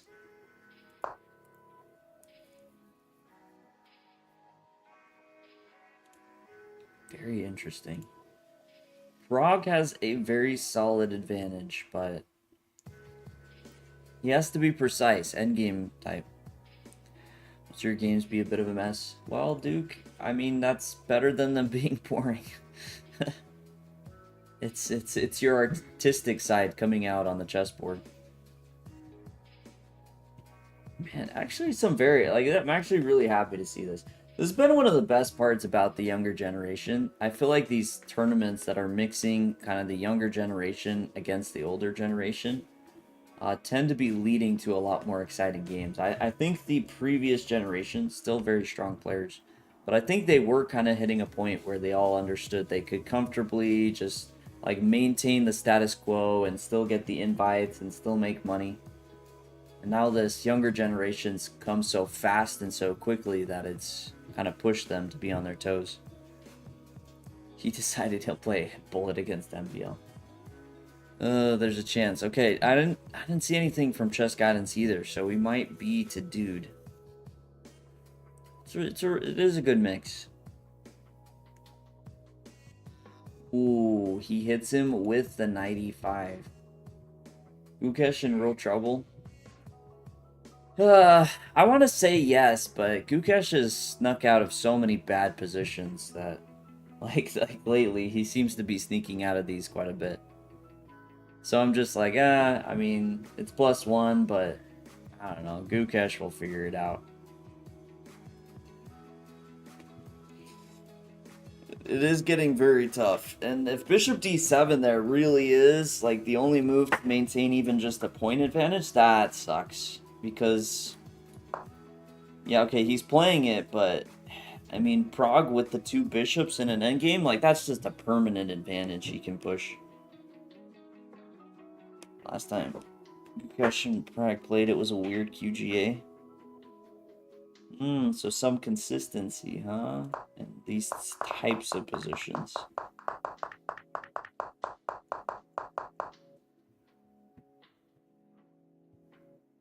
Okay. How strong do you think Norderbeck can be? Strong enough to be a classical champ? Norderbeck's the one I feel like I'm not sure on. Of course, all of these younger players that are like in the 2750s and up, I mean, you could even extend it to 2700s. I think any of them could be like top of the top, right? Like they have just those few things. Of course, those few things take hours and hours and hours and hours of work, but they just have the few things that click. Like Gukesh has his computer-like calculation, like able to just be an absolute machine at the board, but he learns the kind of practical, intuitive side, he becomes a monster. Arjun similarly has the practical, intuitive side, but if Arjun gets the like machine-like calculation, he becomes a monster. Prague, I think, is a bit more all-arounder, so I think he's in just a good spot in general to continue to grow and increase his rating down the road over the years. But did I start lagging out? I hope not. I felt like some of Buki's surprise wins were from catching the opponent by surprise with not resigning when they thought he should have. That's on them for not fighting to the end. That's a real thing though, Dose. Like I hope I'm not an exception here. I don't think I am. But sometimes when you get a win, you just kind of check out like, okay, I did the work. I got the winning advantage. Like I'm ready to move on to the next game. And then they just keep fighting and you sit back and you're like, well, that's awkward. All right, I think we are to Dude. Chess Guidance did send a game, but I'll wait. I'll see if Chess Guidance comes back.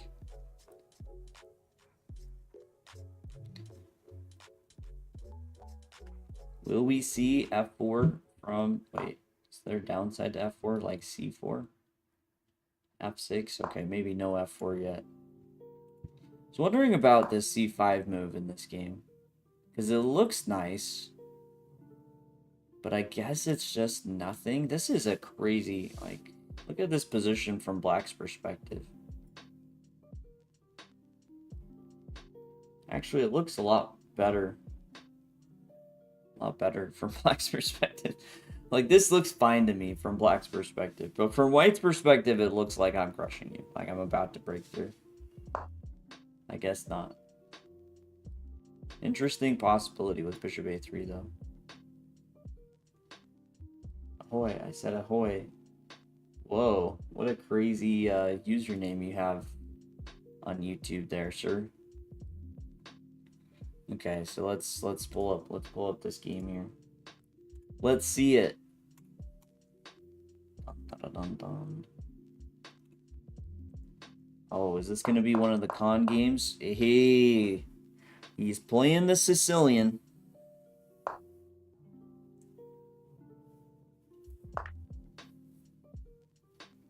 Your playing style is like. I mean, Duke, what kind of game do you enjoy? Like, do you enjoy the solid, or do you prefer the more aggressive, crazy stuff?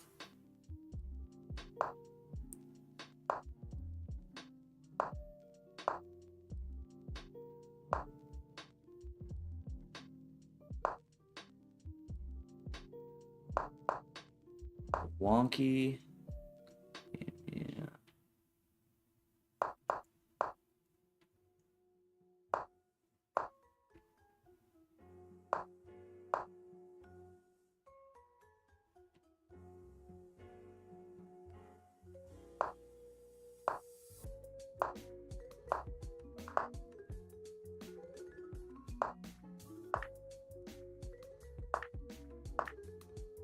Oh, okay. So that's the way this is going. The other one, great. I'm looking for solid but high tension positions. Okay, so opening wise, I feel like something was a bit off, and it seems like here, bishop e7 is the move. Guessing a little bit of attention to this queen g4 possibility. You cover the dark squares just a little bit. Pretty much lost the best play by white. Okay, so bishop a7 already a bit tough. Your opponent played queen e2 though, which I guess he's avoiding e5, but yeah, queen g3, and then if e5, like knight d5 ideas could be really painful. Yeah. Hit the queen and get ready to keep putting pressure on the squares. Opponent dropped back, which is a bit funny. But you welcomed with opened arms. Bishop takes b5.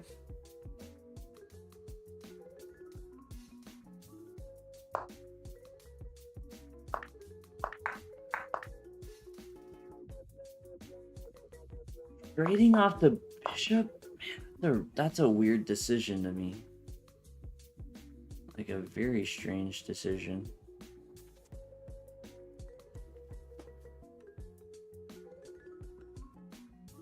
Played this very quickly after learning the basics of the con. Things were going pretty rough. Like, your opponent's about to break it open on the dark squares, and he decides to give up one of his best pieces for the dark squares.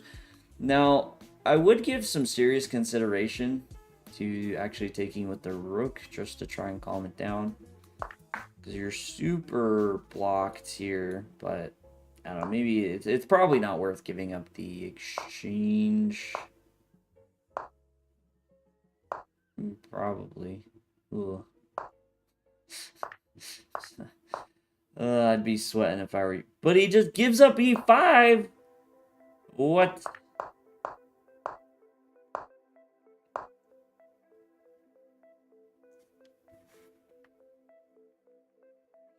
When it gives up their light squared bishop, gives up their central pawn, like. It's like your opponent defended this game for you. Wow, g5 is crazy. So this whole game is an adventure right now. After he took the knight on b5, it was zeros. Wow. They're 1900 feet 8. See, 2000 feet 8, easy. Just patch the opening up a little bit and you're set.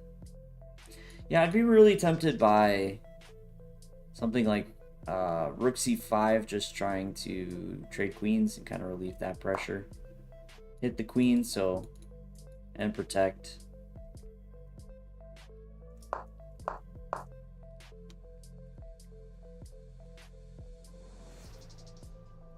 Challenger Duke, unfortunately, you cannot join the queue again. But if we do manage to make it through the queue, because we're actually making pretty good time right now, maybe I can do some more game analysis. I could maybe even accept challenges. Something pretty chill.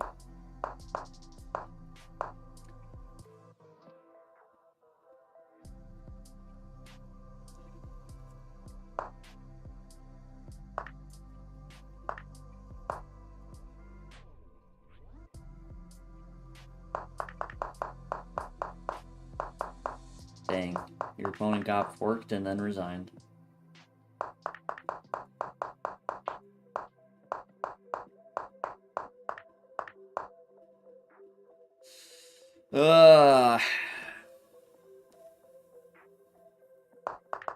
Had to find a4 there.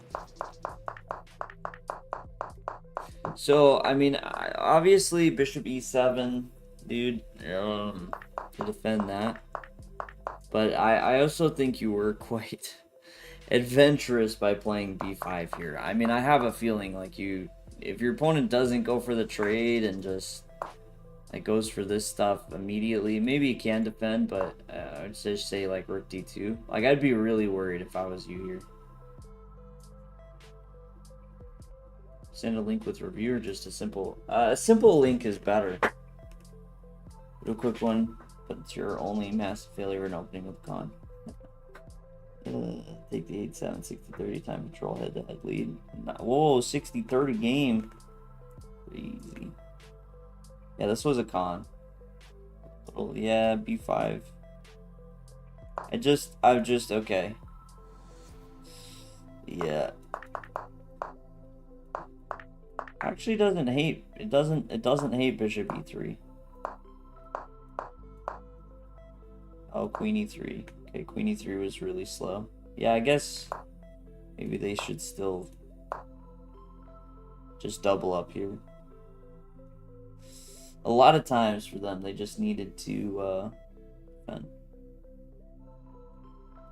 just start bringing more pieces into the game. They just danced around a little too much. Too much dancing. Got +2 all the way from bishop. I'm shocked though. Is bishop e3 actually best?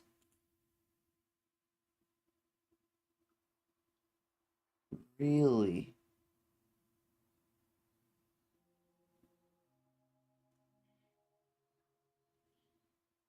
Wow. Too much. True, Smurfit. True. I don't know what you're talking about, but true.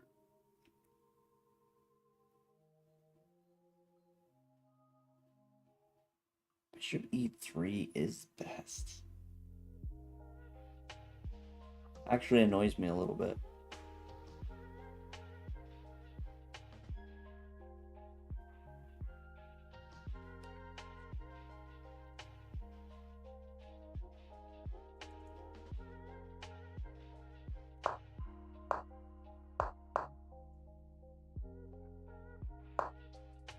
Wow, it's like +3 after queen g3.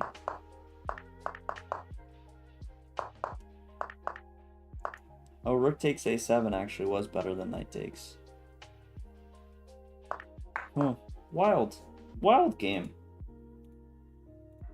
Ismail, if you're ready, you can send the link.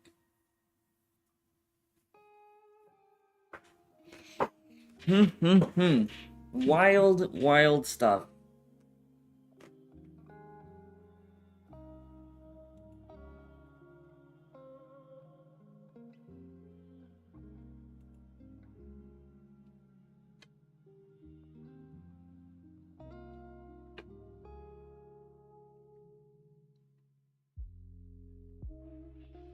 Ruja has made a move, but is it like immediately back to thinking?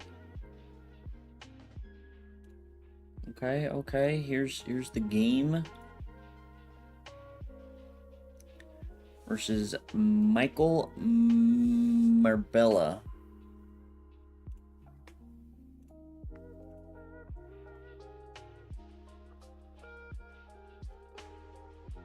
No, the con Sicilian I think is a great idea. That's actually one of the Sicilians I've thought about going to if I wanted an alternative to the accelerated. Not best because I lead a little too much, but was good. Wait, what do you mean you lead a little too much?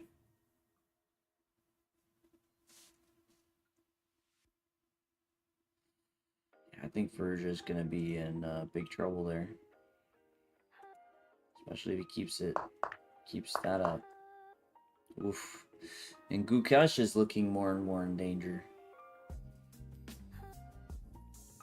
I don't know which one I think's more likely to lose, Gukesh or Ferrugia, because I think MVL's position's too easy, but maybe one slip and he sneaks out.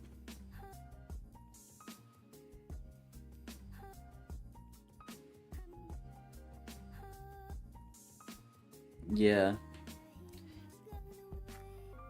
So, are you playing it in the state champs? Dude.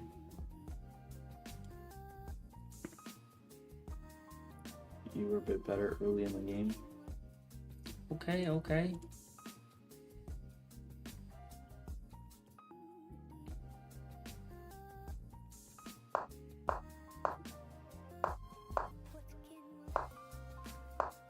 Your opponent played the hippo? Dang, your opponent hits you.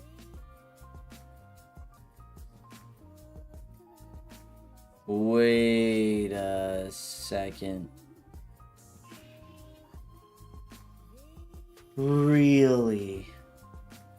This looks like black should just be like losing already. Multi-raising Gugesh have nonsense comeback. Yeah. Plan to play it in the state champs, but if start doing poor result-wise with it online or lose confidence, you'll just stick to high picks, right? Okay, I got you. Alternate depending on opponent's rating. Yeah. Natural Beauty, have a good night. I mean, Ismail, I'm like already looking for the win for you. I mean, it just feels so close. Like Bishop takes F7. I think the only move for him that already holds is King E7, which is just... Don't even think about attacking on F7. Smurf it! Of course I'm going to think about it. Or are you saying, like, don't even think, just play it? I wanted to do something with knight e6, maybe. Queen h5, queen e8. Might hold. I think you could still get away with this, though. Queen h5, and even just, like, queen h4... blocks, 96, like g4, g5. I don't know. It looks really tempting. Yeah, just even from like a positional discussion where you just go for it. Knight g5 also a consideration, but yeah, easier to defend. Here it appears, although here.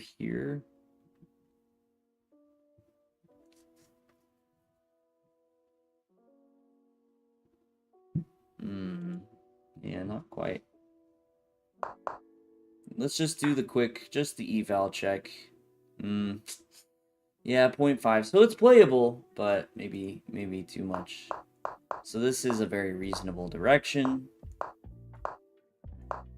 You just need the right moment. Maybe g4 here. Prepare even knight h3, g5 just to kick the pieces out. I actually really love... Oh, wait, that's hanging. Is it hanging? I'm attacking here. Okay, pause. I like g4 is playable.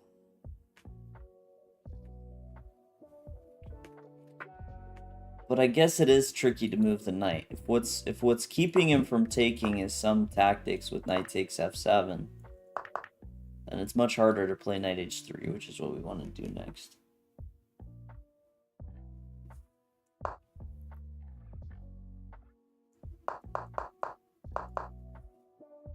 Maybe it even started here.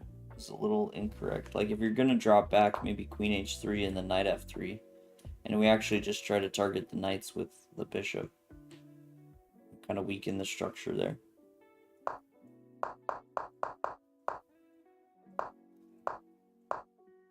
Wanted to keep the attack going, so you sidestep. But wait, so what's your plan, though, of c5? I don't know if I...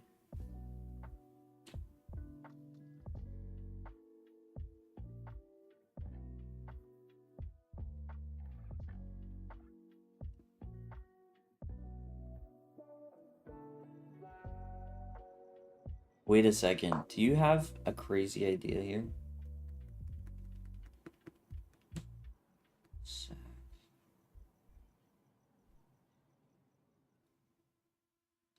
You could try after knight d7. Bishop takes. Knight takes, bishop takes.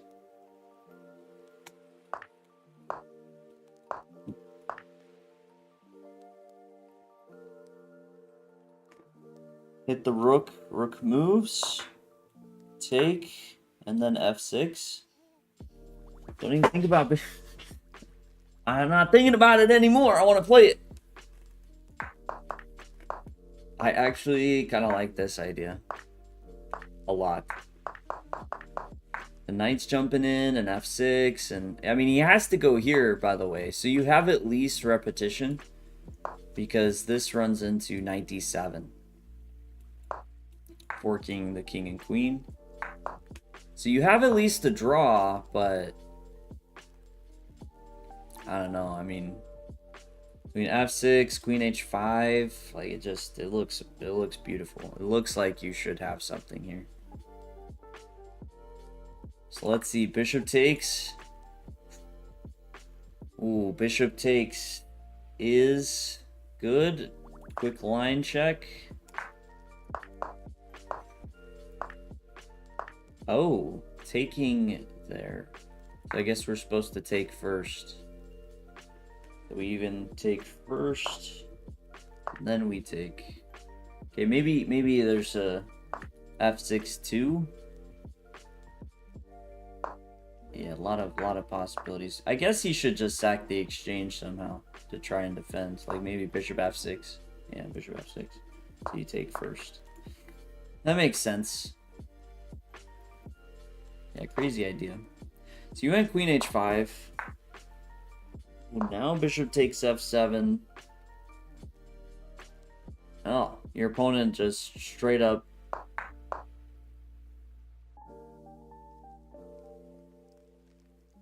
let this happen. I guess it's really... Yeah, I mean, I guess it makes sense. Knight d7 was crazy. He should have played c5.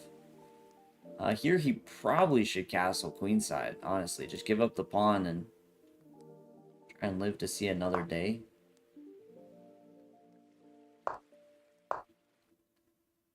Castling kingside, I guess, would be an option too, but feels very dangerous. But maybe. Yeah, I'm assuming what your opponent missed was king f8, the queen doesn't have to move, because knight e6 is checkmate. This would be my guess.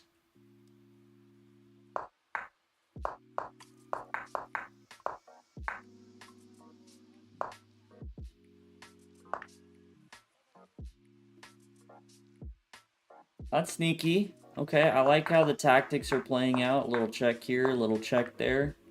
A little queen sack here. Would have been really nice. It's almost disrespectful your opponent didn't play it. Chess Guidance, you're back. Chess Guidance, we can go to you after this game. Try the guess the elo. Where I will probably be wrong because I don't know, I struggle with it. Okay, now you're just crushing.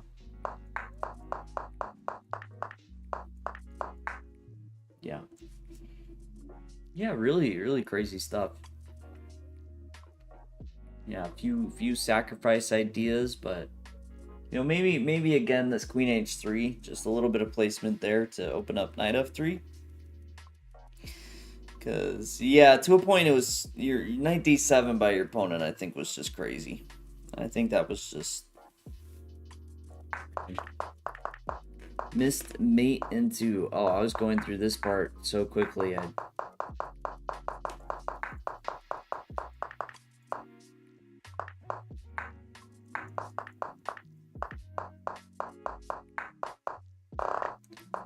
Was it earlier?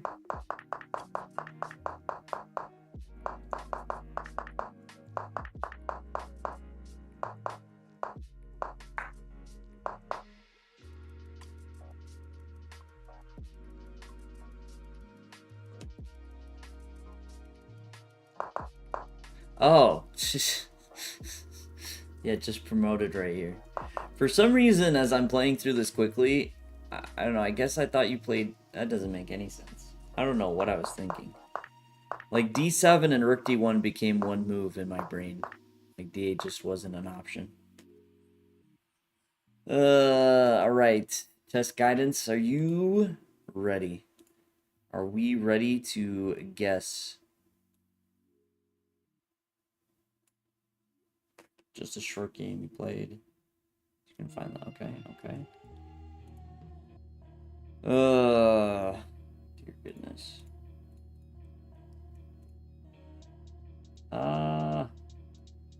You copied too much. Okay. Sure, the game wasn't very good. Were you white or black? Dude, let's do our quick sink-filled cup check. Perugia's under 3 minutes on move 19. And very defensive. If he pulls this one out, that will be actually insane. No, Ismail, that was a pretty fun game. Some fun possibilities there. Glad you sent it in. You're white, okay, okay.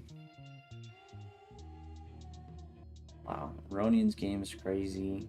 Dustarov. Fabi and Duda are having the most calm game.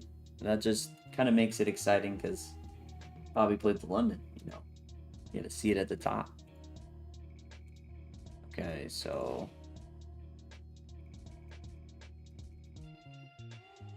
Magnus not playing, it's only a secondary type of tournament. I don't know. I don't know if I agree with that. I mean, you still have such high-level players that I think it's still a very serious event. Of course, it's always great to have Magnus, but okay, your opponent's going for this e6 setup.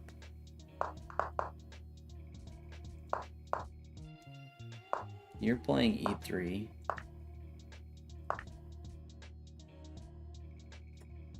Manog is so unique. That was a great typo. Manog.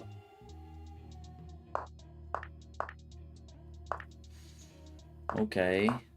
Very solid.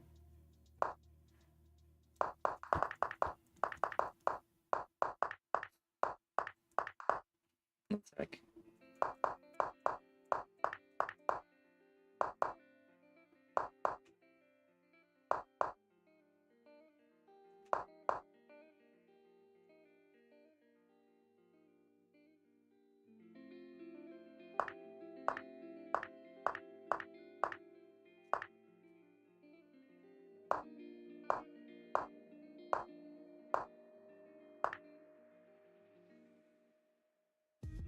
Huh. This is weird. So the weird thing about this game is I feel like I've played very similarly as Black. So I had this small suspicion, like, man, Chess Guidance, have we played before? And like I was playing for Black, but I definitely wouldn't have resigned after losing a piece. But this F6 stuff, like it's funny, I've played like very similarly. I mean, it's just a slightly better position. I think Black kind of freaked out a little bit. Like, you can't just play it solid. This b5 is a really funny move, and not playing rook a b8 is a bit wild with all this. Like, that's should be a lot more normal. Since you kind of accept you're not fighting here, you're fighting here. I think you played pretty well. Duke, what was the very funny comment from them?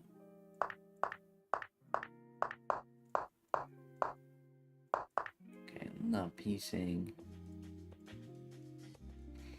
Okay. Okay, I could see this being a range. I feel like it is on the higher end.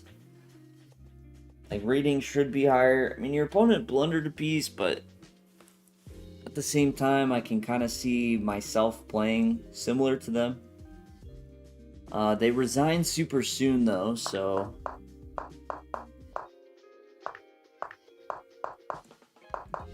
they're really frustrated with themselves. So I probably also would lean towards higher rated. Like, someone resigning here that I think's a little bit better is probably a higher rated opponent that resigns this early because they're just disappointed in themselves. Like, well, like, what am I doing? I'm playing terrible. They resign. 2330. I would not be shocked if this was 2400s. But I also wouldn't be shocked if it was 2000s. I think that's the range. It's like 2000 to 2400. The story of conservation is the story of waste. B5 is weird though. No, the exchange around here is what the one thing that throws me off. Like, it just feels weird for black to play like f6 g5 then completely switch to b5. And I don't know what to make of this.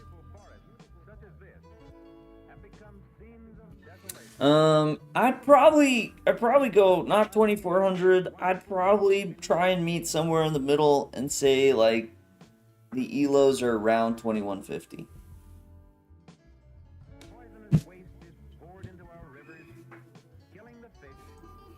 I think 2150 feels like a good range.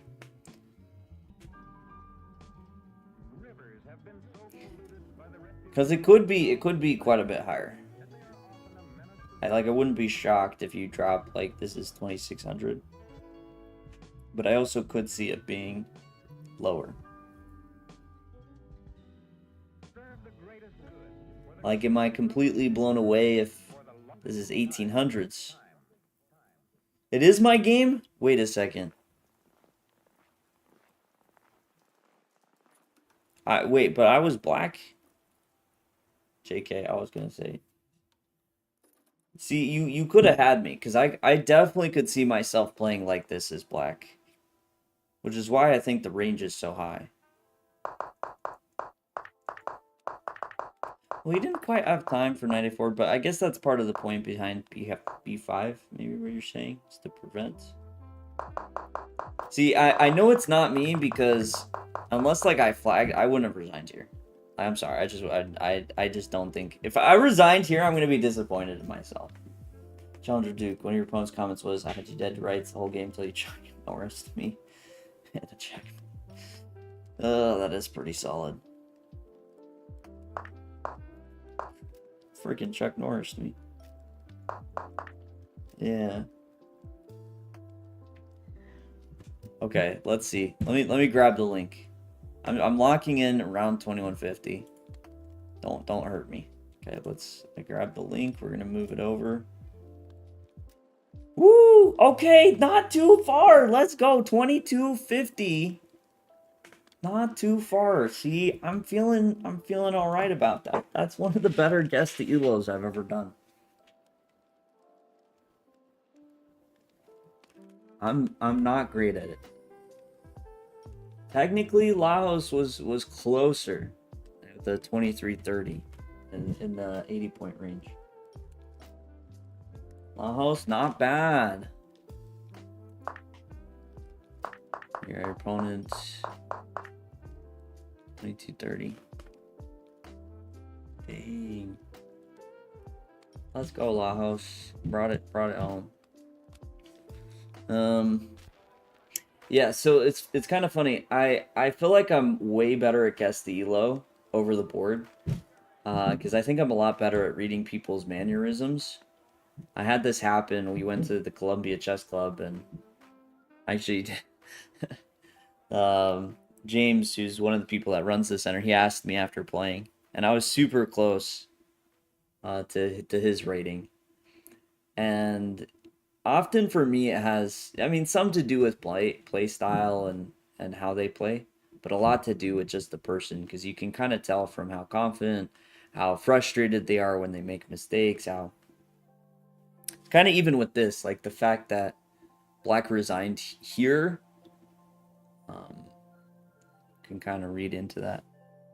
But I mean, in person, the way someone resigned, like if they're just mad or frustrated with themselves and that's why they resign, or if it's like a very humble, like, okay, yeah, like you win, that could affect the judgment of their rating. All right, wait. So, I mean, overall, I think you played this pretty well.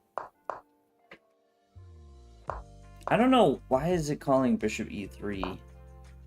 I guess there's some potential with bishop d2 actually, and going queen e2.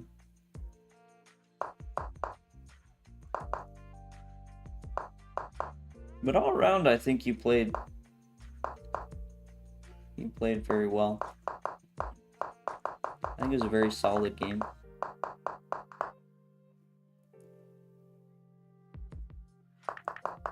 I think the only thing I might say is maybe I would have a slight preference for knight takes d4. That's me personally. I know e takes d4 in a lot of these positions is perfectly reasonable.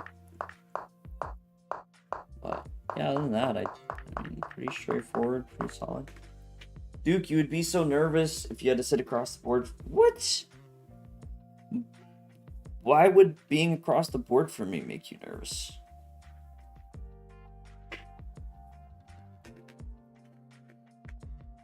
I promise, as a shark, I do bite, but it's fine. It's not fatal.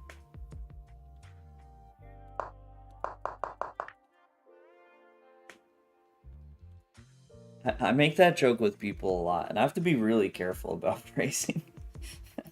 Because actually saying, like, I do bite, it's a fine line between what the heck are you saying and, like, oh, that's funny, because everyone says they don't bite, but you're saying you do.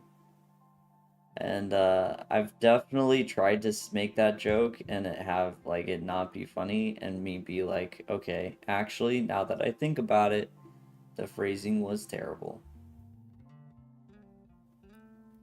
Ooh, Prague, or, yeah, I mean, he plays here. It is annoying. Rook takes d8 now. Should change. Leads to forced knight takes d8, so you don't lose. I guess it's not completely forced, because you have some ideas here. But maybe still it's a problem because of... Do we start rook d1 or bishop f3? I guess just bishop f3. Yeah. So then you would have to take back with the knight, but tough.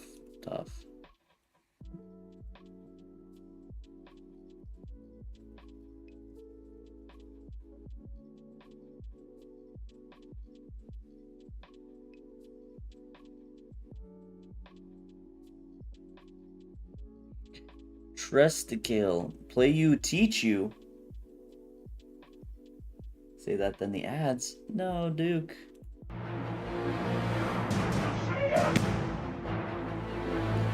Thank you for the follow. I might give me a second. I want to take a good look at the Sinkville Cup games. We're kind of focused on game analysis, so I prefer to do that today, but I might accept some challenges here. My dumb username. Oh my goodness, I feel like it's been forever, my guy. How are you doing? Been going pretty well. Is this chess.com? Yeah.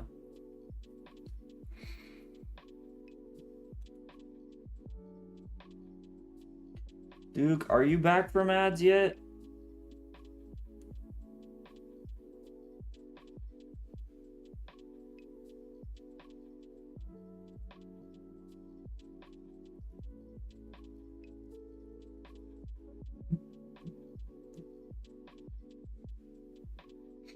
Yeah, this just looks like MVL is solidly better. More activity.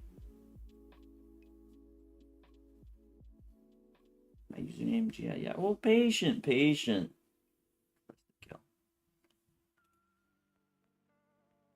Calm yourself.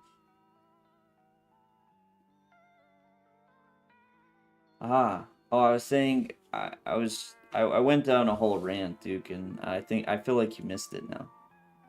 About why would you be nervous, and sometimes I make a joke about how I am a shark, so I do bite, but I'm nice about it, I promise. And then it was like a whole like, but I have to be careful saying that because sometimes the sentences come out very sus. I'm really torn on playing D6 or not.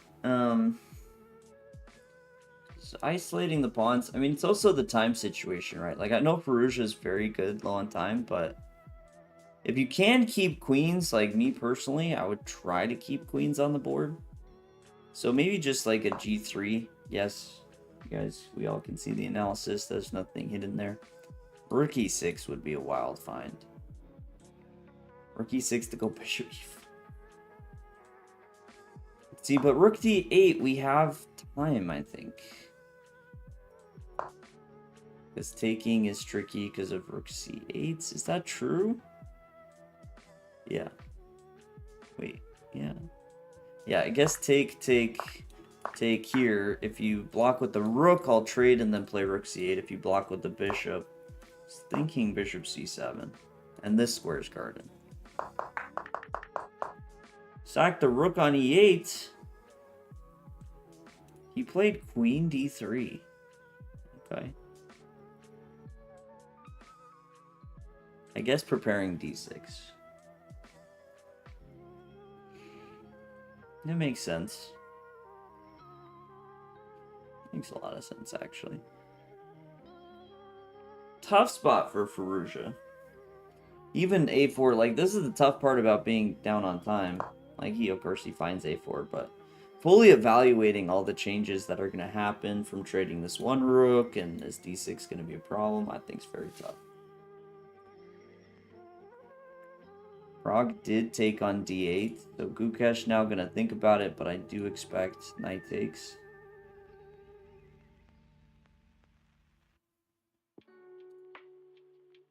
The highlights today. Wait, we could just completely... Wait, so you're saying if I do this and then I go back...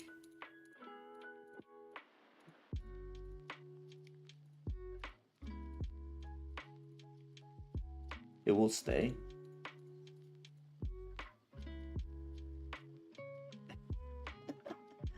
No! Unless they make a move! And then it ruins everything. Whoa, Aronian played G... This game is crazy.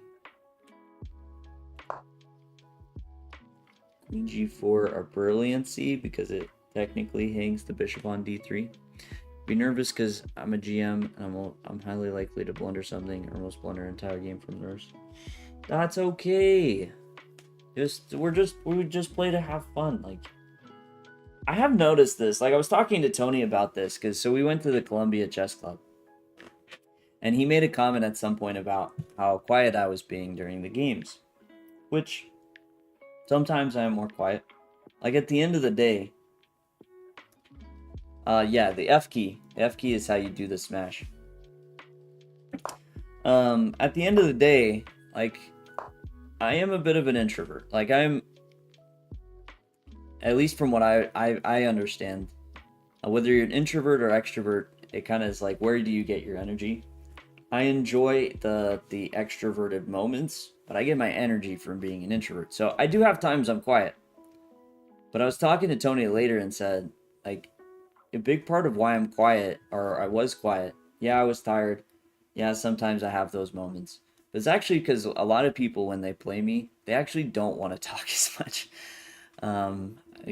Like, they just seem very focused. If I do try and talk to them, like, I can typically feel like they don't want to be talking, like they want to be focusing on the game. Basically, my point is, I understand I'm a GM, but just, just have fun with it. Don't stress. Like we're there to play chess, and sometimes I'll do stupid things, and that's, you know, that's just part of it. Sometimes I'll play good moves. Same with you. Just having a good time. Yeah, I don't know. Make of this. Perugia, by the way, absolutely locking in with the defense right now. And going for this trade.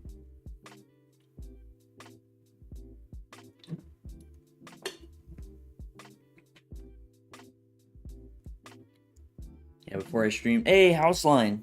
Played Botez OTB and couldn't help but not lock in. Would be different now. Yeah, that's still... okay, I still do get some of those nerves. Like, you definitely feel it when... especially if it's on stream. I don't know. And you know a lot of people are watching. It's hard not to think about people judging you like that. Yeah, the F.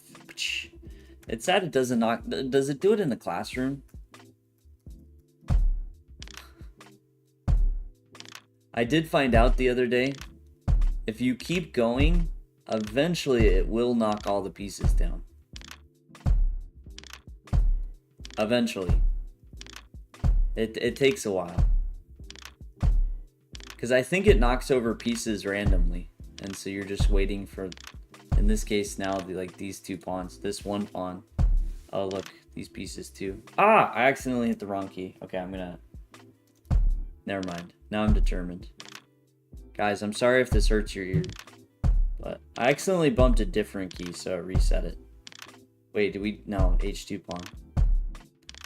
Hey, wait a second. See? Eventually. Eventually. I'll type a player. Will you make a video on Leela? I'd be shocked if you didn't. What if we do it from the very start?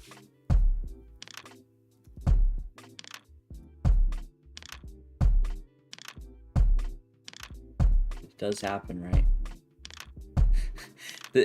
Will this be the chess speed run? How many slams does it take to knock down all the pieces? Oh, okay, now let's count. Let's count. Okay. 1, 2, 3, 4, 5, 6, 7, 8, 9, 10, 11, 12, 13, 14, 15, 16, 17. Okay, now we're gonna... 17, I want to see if it's random.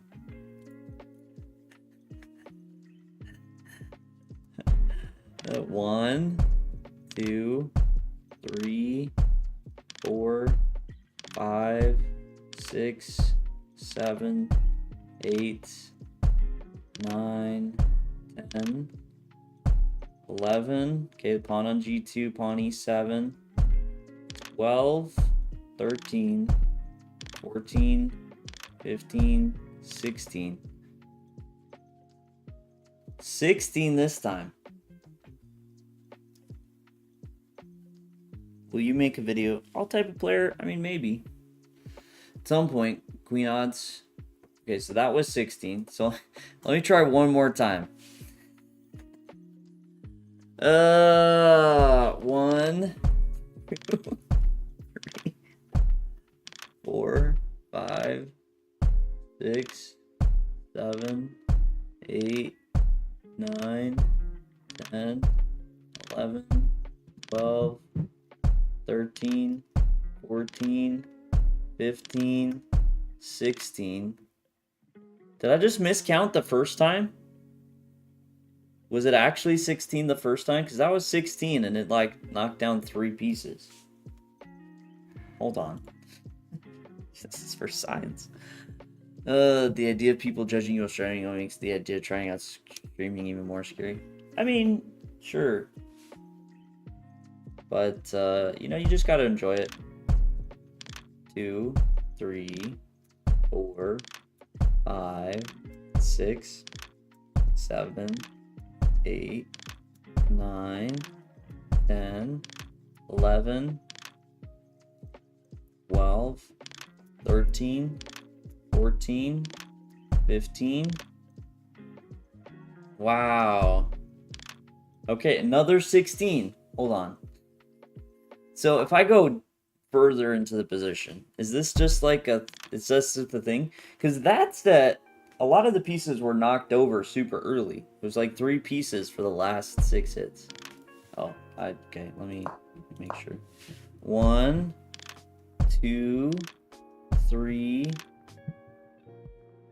4, 5, 6, 7, 8, 9,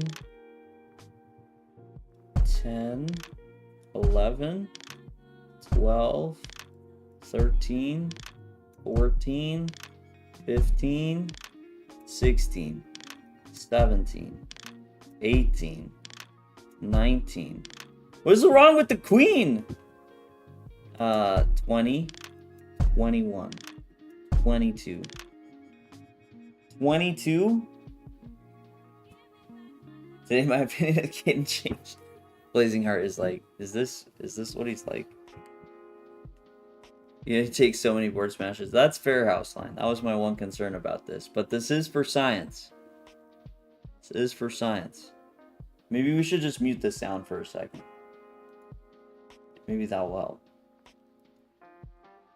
What was that? 22? That was a lot. Okay, so let's go back. 2, 3, 4, 5, 6, 7, 8, 9, 10, 11, 12, 13, 14, 15, 16, 17, 18, 19, 20. This pawn, by the way. 21, 22. Wow, okay. It's weird because it seems random, but then there's some consistency. Like, that's 22 back to back. 1, 2, 3, 4, 5, 6, 7, 8, 9, 10, 11, 12, 13, 14, 15, 16, 17, 18, 19, 20, 21, 22. Oh my gosh. 23. It's the bishop on c8, by the way. Bishop on c8. We're up to 23. That bishop standing tall. 24.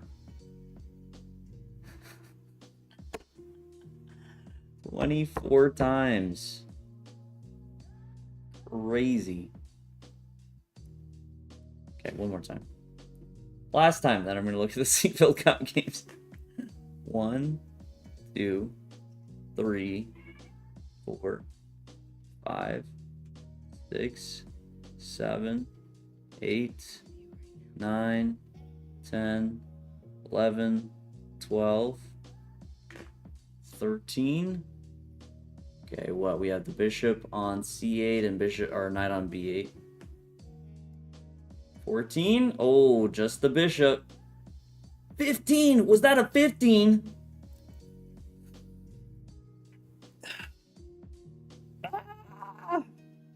15.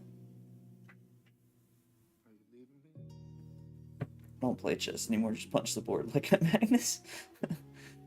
15 and 23.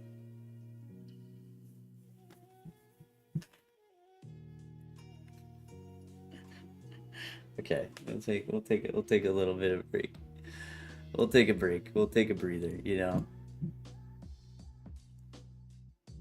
But now I'm like really curious. How many could you get low and how many could you get high? This is exactly how people get into speedrunning, I think. Like some of those speedrun categories, like it's probably just somebody sitting there one day. They're like, I wonder if this is possible. And then they sit there for hours and hours and hours just testing, and running it again, and running it again, and running it one more time. The times, by the way, Abdusatarov getting really low on the clock. Ruja, nothing much has changed there. This is really hard because knight c3 feels obvious when you see it from the engine. Like knight c3 makes a lot of sense. Let's open up the bishop. We get a threat against the queen. But he has other options, and I imagine he's thinking about something like queen h4. For the record, queen h4, if nothing else, at least trades down into an endgame. That, here he would be evaluating the position and trying to figure it out.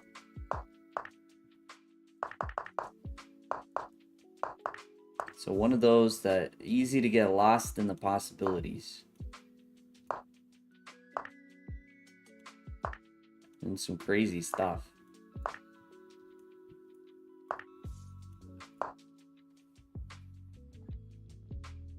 Just rewatch Magnus slamming the table and his king fell over, but Gukesh was left standing up. See, it's consistent. Like everything can't fall over. You know, you need a little bit of odds in it.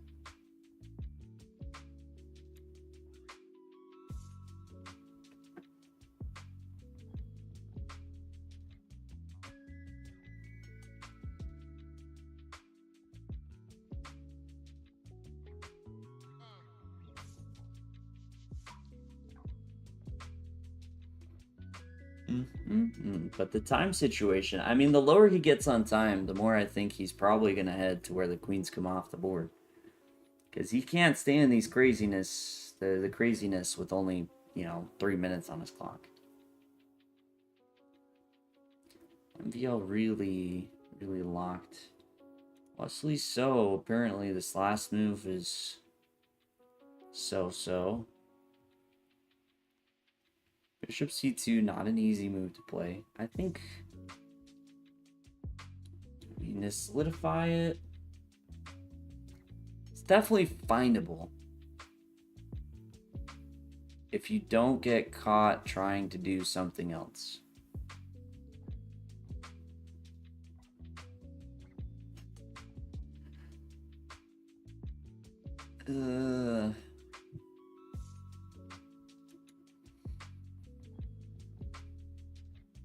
I guess how else do you defend the pawn, though?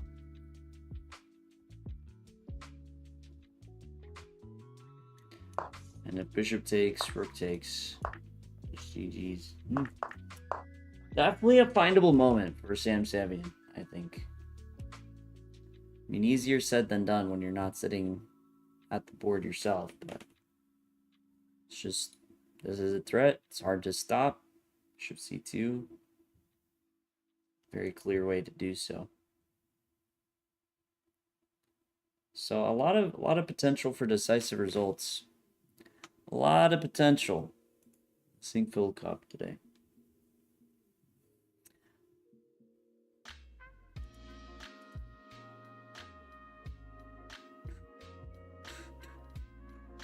I'm not gonna lie. I have slight temptation to go back to trying to knock pieces over.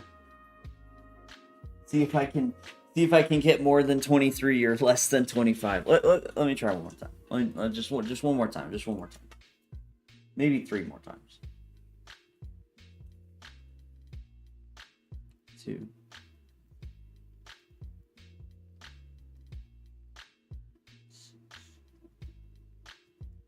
8, 9, 10, 11, 12, 13, 14, 15. That's weird. That was consistent again. 15. Oh, Houseline, you just came back. Actually, I came back to it. So when you left, I was looking at Sinkfield Cup and like talked through the games, and then I must have sensed that you came back. Maybe it has to do with the pace a bit. This is gonna be the Chess Shark's new long form video. Trying to Magnus smash Trying to Magnus smash. No, see, look at the highlight on D5. The highlight on D5. That happened recently. See? Proof-ish. Proof-ish. Oh, Nordebek getting under 3 minutes here. Kind of makes me feel like he's just not seeing anything he likes.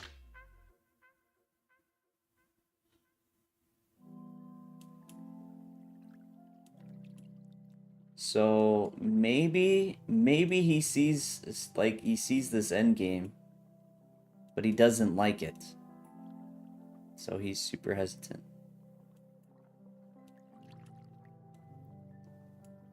Oh, you can hear the glorious clicky clacks of the board. I don't know. Oh, no, there was just some DGT freezing. Okay, the whole DGT just froze. And moves are being played. MVL deciding to go for an endgame.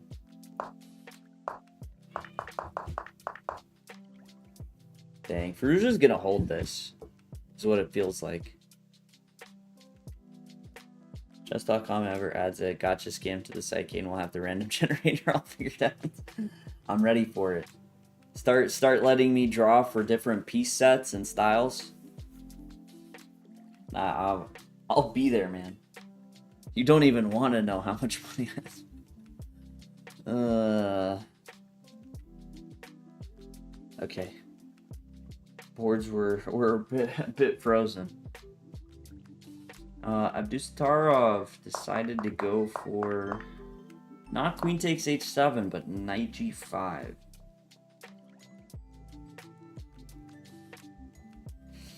Which feels like a bit of a... Baronian's locked in.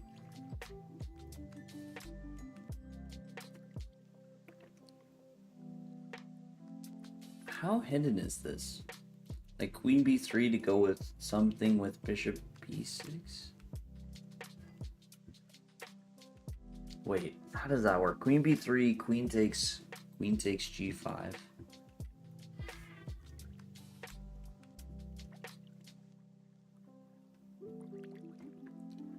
I guess it's supposed to be repetition after take. Queen takes.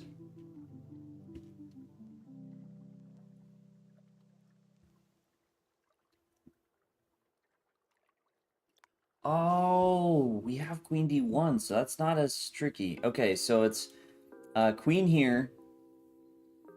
Take, rook takes. Because if take, bishop b6, I was thinking he can defend with the rook. But I guess there's some ideas with queen d1. If he goes rook f3, we have rook e8.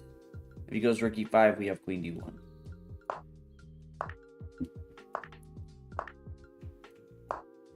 Oh, that's the wrong move.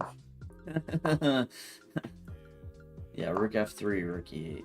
And this is tough. As well as it's tough not to lose this bishop. And if you go here, yeah, you lose the bishop and you're still pinned, so I'll get the exchange as well. Get the rook back.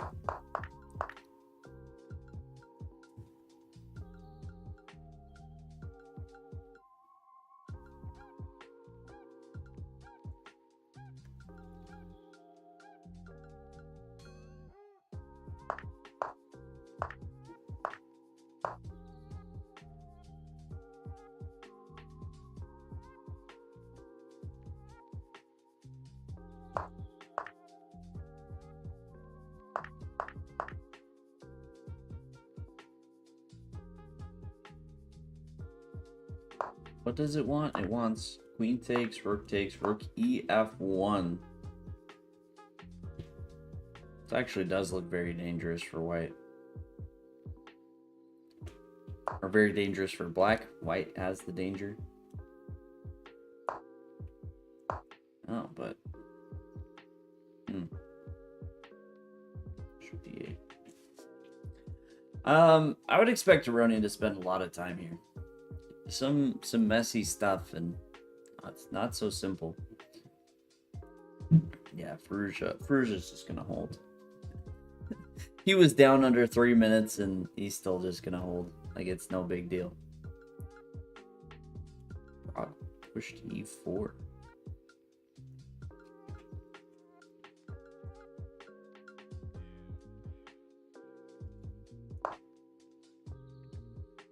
Oh. Prague is playing a very strong game. He didn't want to play this yet because knight d5, and now if e4, knight f6. And the knight just feels better on f6. I guess it is pretty out of the game on b6. He either has to maneuver it from c8 or kind of stinks.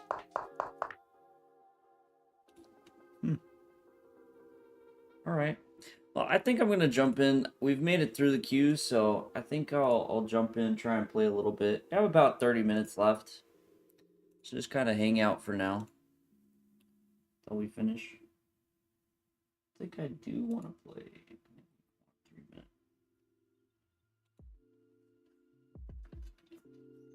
Unless the code was in the queue once it came analyzed.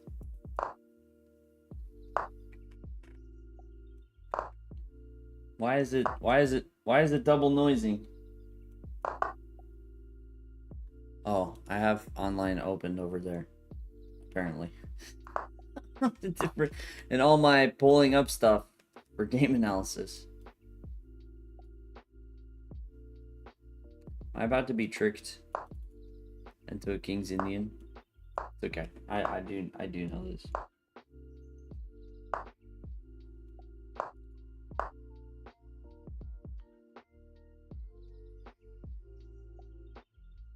My opponent seems to know this too. You're playing this very fast. Which feels weird. I don't know. I don't know if I fully believe. I don't think I believe. We're going for b5. We're going.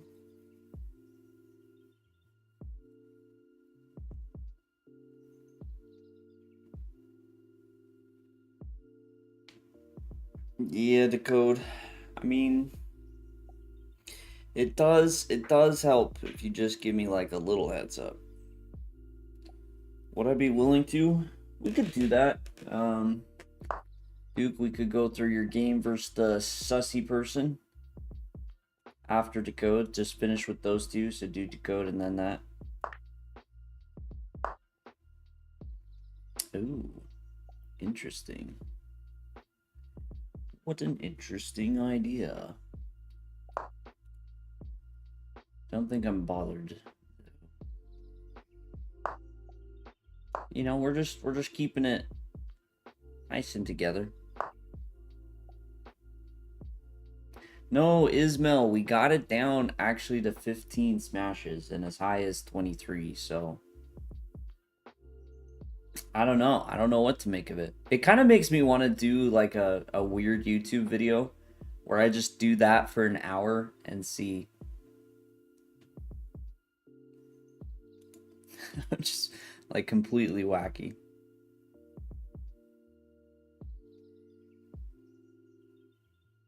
There's an interesting idea here. I guess I wanted to take, but I guess you could take with the knight. That kind of kills it.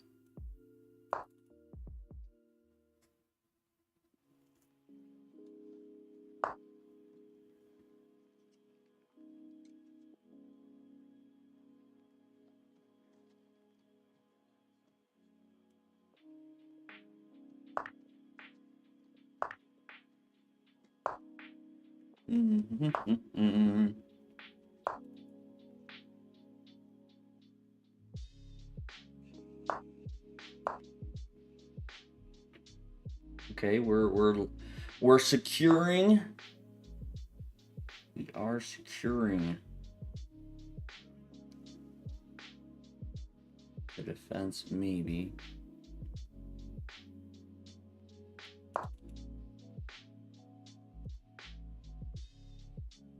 Always so interestingly chaotic. No, we're just going for it.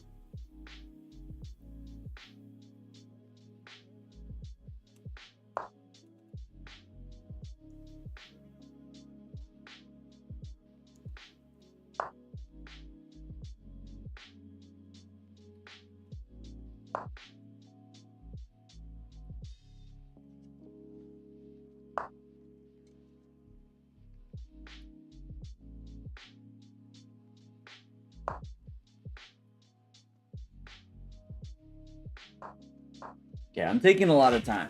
All right, guys, we gotta lock in.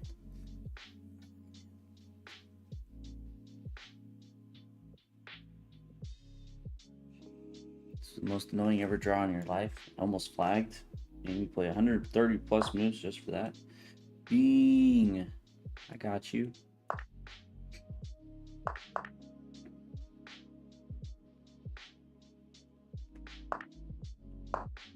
Brother, what are you doing? Get out of here. Trying to avoid trading queens, so you're hanging stuff instead. Not today. None of your shenanigans. What are we even doing, brother? Got him. Got him.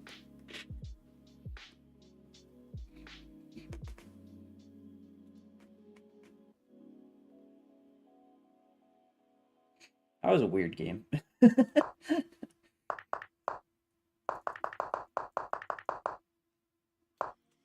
Yeah, I was feeling very good around here.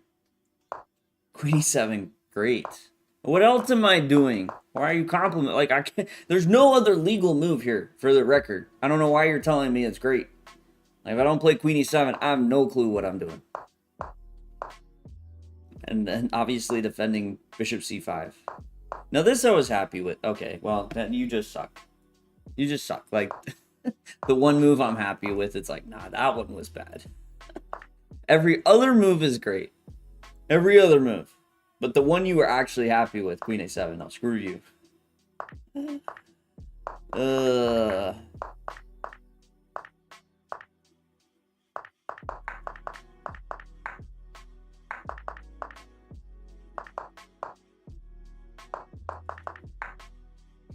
Yeah.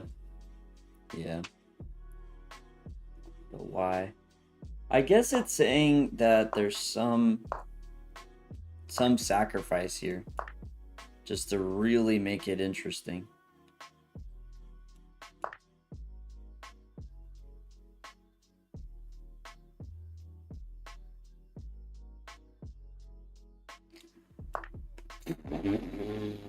What?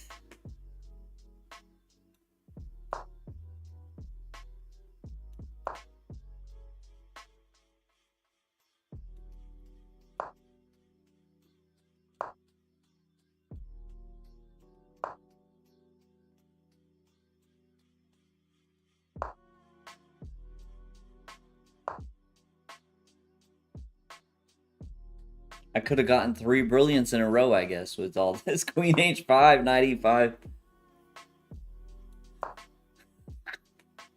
4 brilliants! That's crazy. It just keeps giving the brilliancies because the knight on d8 is hanging. This is actually wild. Wait, why are you repeating now?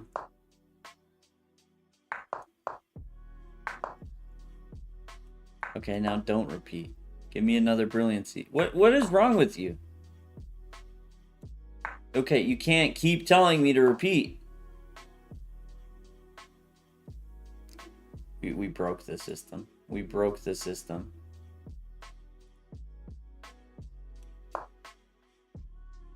$95 brilliancy. This is crazy. This is actually a brilliancy farm right now. With this, the knight hanging. Okay, finally. 96, b7. Knight takes c7. Just a great move. Ah. Yeah, wild. Wild. Okay, we got the W, though. Look at that. Boom. Give me those 7 points. Weird stuff. I should look at this opening really quick, because I wasn't sure d5. Maybe it's been too long since I've looked. Okay, apparently, yeah, I should just play c5 here, and I'm going crazy for nothing. He was correct how he played it. He just... Wow, he was actually like 100% correct to tell rook d1. Huh, okay. Solid, solid. Okay, what did I say? Decode as a game. We're gonna take a look at. Code, were you white or black?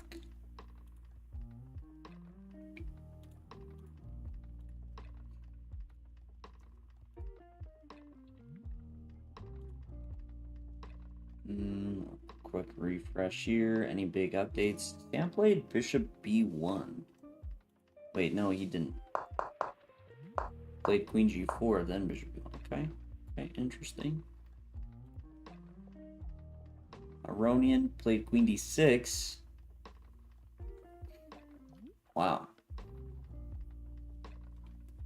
Now this could be a lot of craziness. And Prague still doing very well. But the time pressure is settling in. Okay, okay. You're black. No.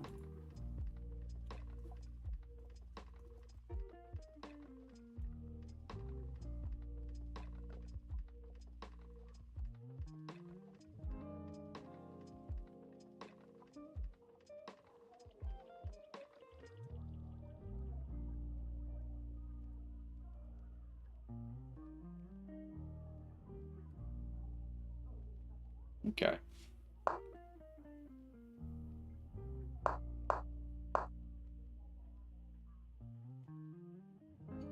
In for like 100 moves on 0, which is insane. Nice, all type of player. Sorry, I got a bit locked in into my analysis.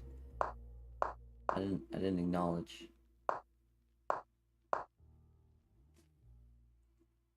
Okay, there were no names on this. I was the one that added them. Whenever there are no names, I'm always a little suspicious. The code, what was the rating of your opponent, roughly?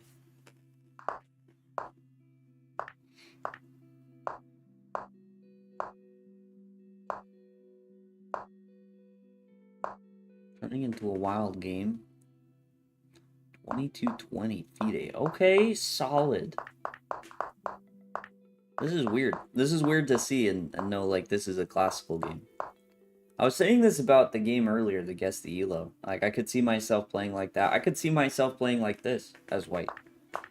Maybe not in classical, but for sure in blitz. Not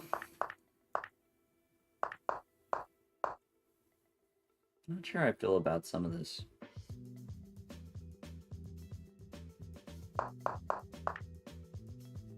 Like, knight takes, I'm not a fan of knight takes, but I understand it here, because c takes, you kind of open up yourself to checks, which is awkward.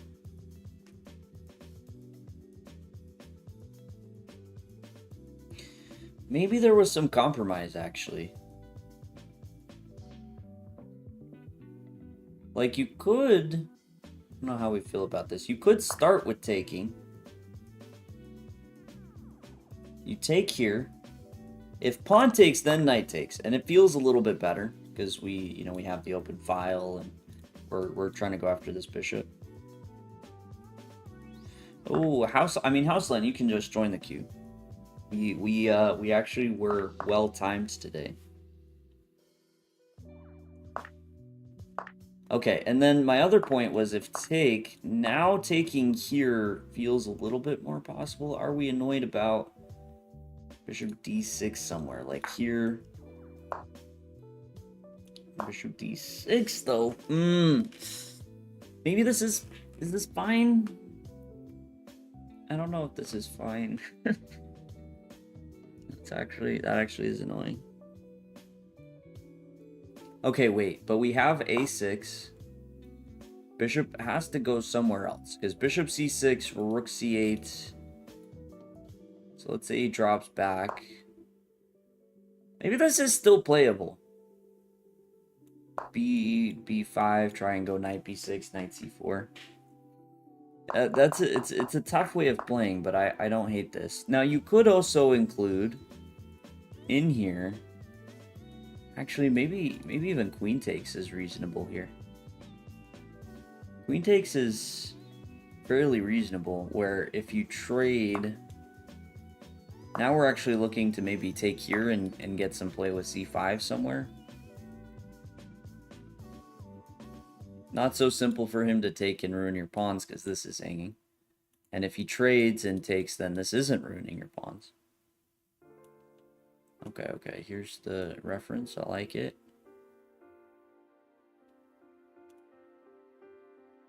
Change my pitch up, smack my bishop. Yeah, see, but if he takes with the pawn, then I'm really happy we took first before knight takes. Like, this just feels like a better version. You're going to have c5 at some point, plant this knight on c6, potential of your taking here. Like, now knight takes makes a lot of sense to me.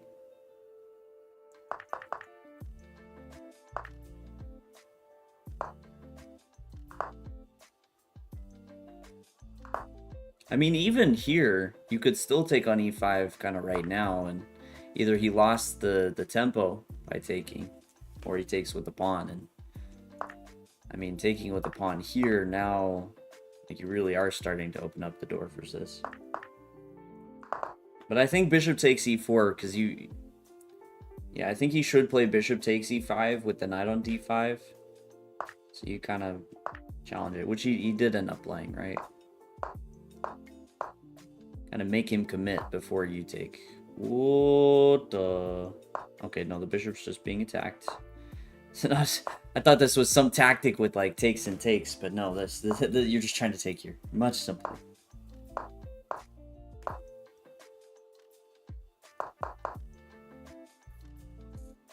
Oh man. So he's not actually threatening your knight.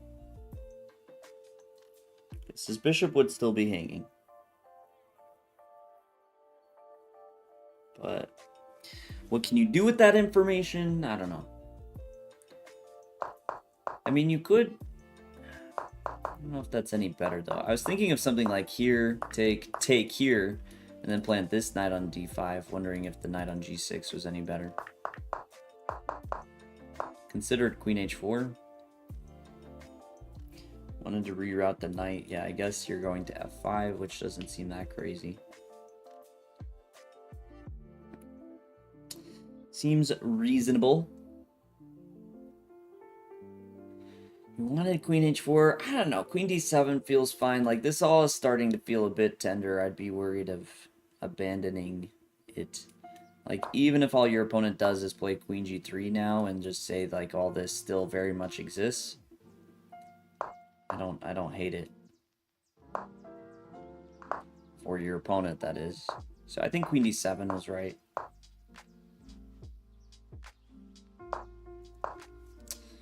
Here... Funny idea, but I don't hate knight e3. Just trying to kind of mess with the structure a little bit. And then just plant up really nicely on the light squares with f5 where you can't take because this hangs. It's interesting. Yeah, and rook's off the f file. I don't know what to, I'd have to think about that one. There's another... Wait, how... There's even a third idea, which is kind of crazy, which is knight f6. Which this just feels wild.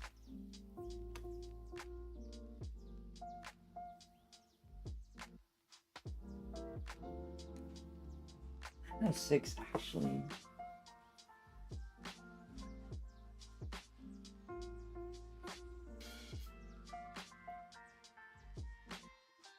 I hate that I'm not mad at this move. It just looks so crazy. Like, what are we doing? Like, who called this meeting between the pieces that they all have to be in the same squares? But you're undermining the defending piece. If he takes, I think you're really happy here. Yeah, it feels like this is a bit awkward, but he has an isolated pawn. Your bishop's looking beautiful. You just kind of pile up here. If he takes with the knight take, I was kind of thinking, like, if he drops back, you can even consider knight takes d4, and then you just solidify it. He doesn't have time to take, because take and then take. And otherwise, you're going to take here. So e takes f6 shouldn't be happening. You have time to defend against that. This actually looks strangely reasonable. Knight f6.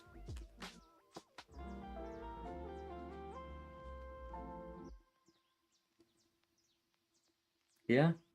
Yeah. I'm actually really like this move. Okay, so you went knight f7, chase the knight away, and knight c7. Chase the bishop? Ooh, but knight b5. I guess the light squares will be really valuable if he trades. Feels a bit funny, but I guess there's some reasoning behind it. I mean, this whole position feels funny. The king moves d5. Generally don't want to pin my queen to stuff. I agree, but a pawn is a pawn. And because you're threatening the queen in that one line and have actually moves to go. Nice. Okay. Now a little bit of back and forth.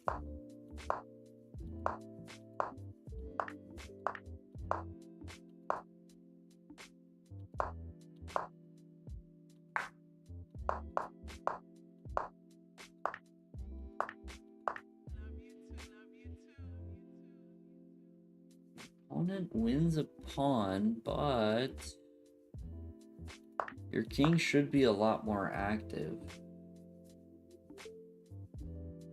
And his knight's kind of stuck. Okay, this is getting wild. I know I went through a lot of that pretty fast. Wait, why does f6 not exist? Is f6 not a move? He's gonna... Nope, that's the wrong. I thought that was winning for you. Okay. Yeah, I'll need to take a... I wasn't sure. To the point I wanted... Yeah, I guess this is kind of messy. Yeah, take with like queen e7 ideas.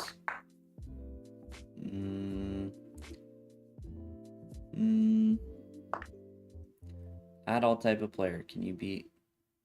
Oh, there was a response there.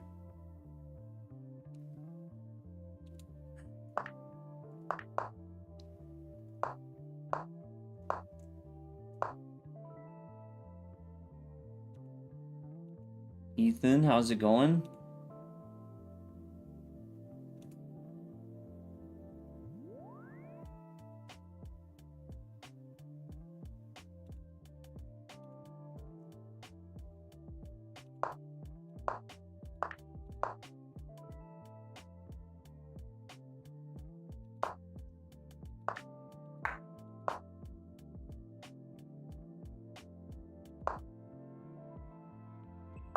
Okay, wait a second.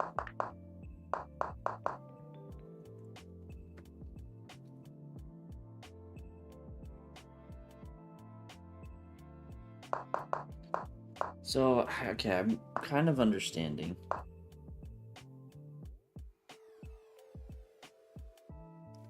But I don't think I believe in this for you.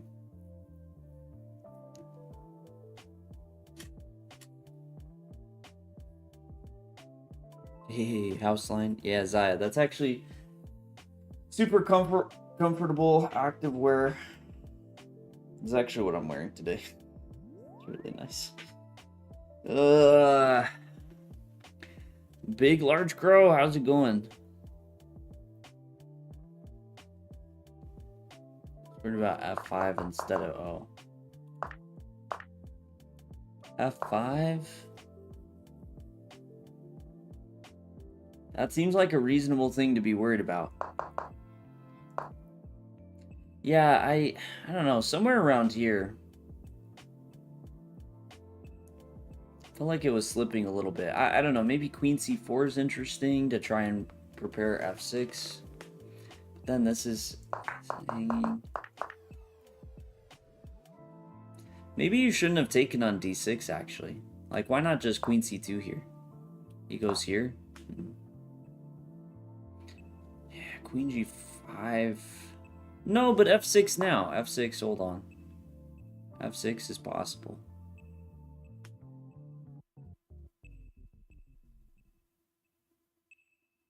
Yeah, somewhere around here, it just feels like it started to go a little wrong. Yeah, a little F6, little F6. Please take. I'll take. You know, it's fine. We're chilling. Life's good.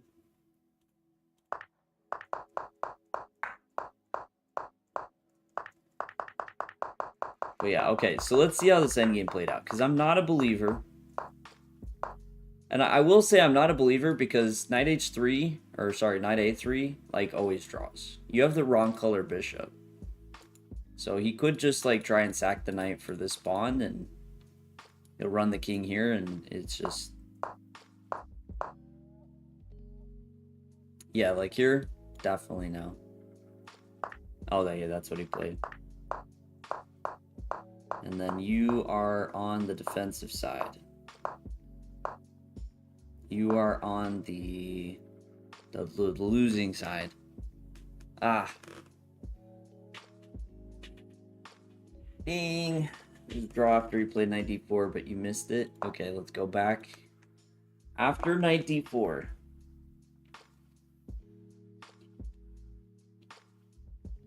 Because you have to play bishop e6.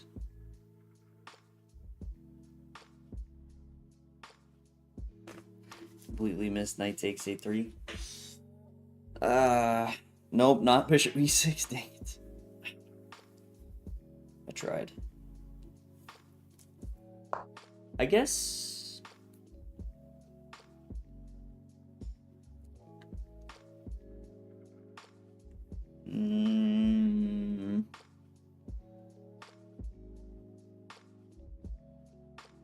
Maybe a3 right away? No, bishop b1. Only draw move. Okay, so am I crazy here? What? Wait, you said all... Look at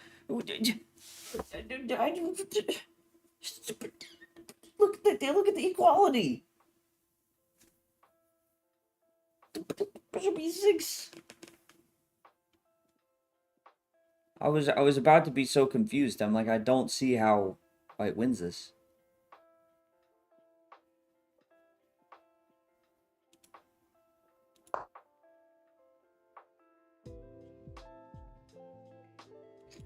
Yeah, a3 would have been my other suggestion, but I guess this one's just outrageous.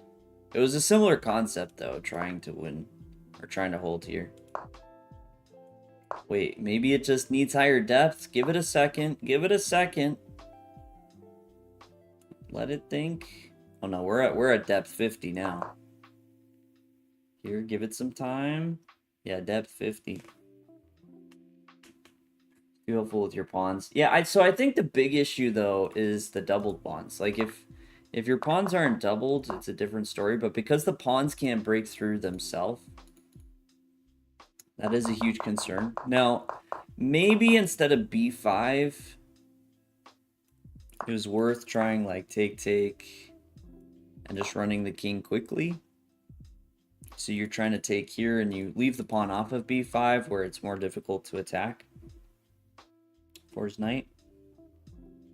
Maybe there was some consideration here, but I think all around, maybe just a little optimistic about that endgame. Very interesting game though. I wanna hurry and check for my own. Yeah, knight f6, solid move.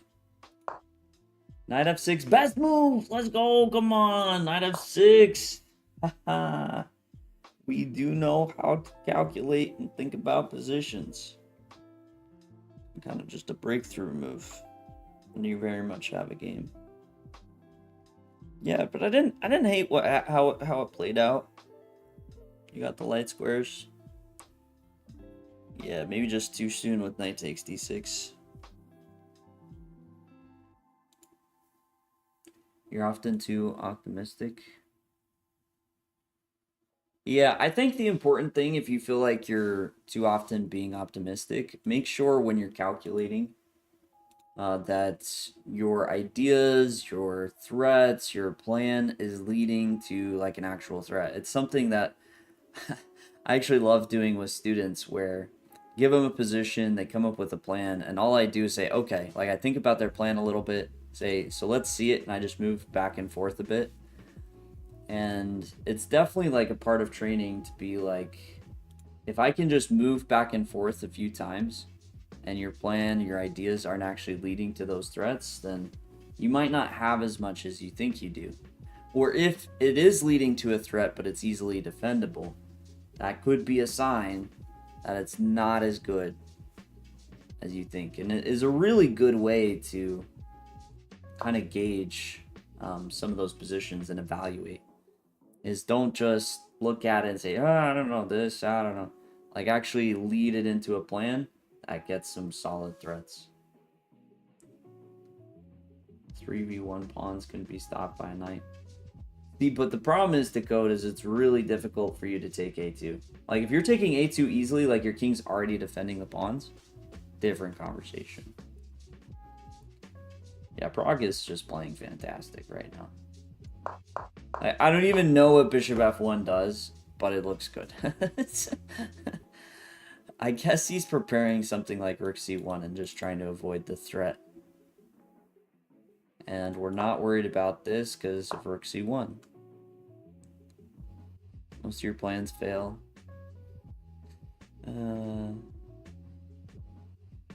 It's okay. Planning is a big challenge in chess. Ooh, Aronian is doing quite well. Messy, though. Very messy. Okay, Houseline. Yeah, I was about to ask if you're here. Just doing my quick Singfield Cup check, but Sam Savian's doing really well. Could be quite a few decisive results in the first round, which is awesome. It's really good to see. Okay, so Houseline, did you just want to look at the endgame? Like, should we go through the opening? I guess I should be finishing soon, so yeah, I guess let's just take a good look at the game.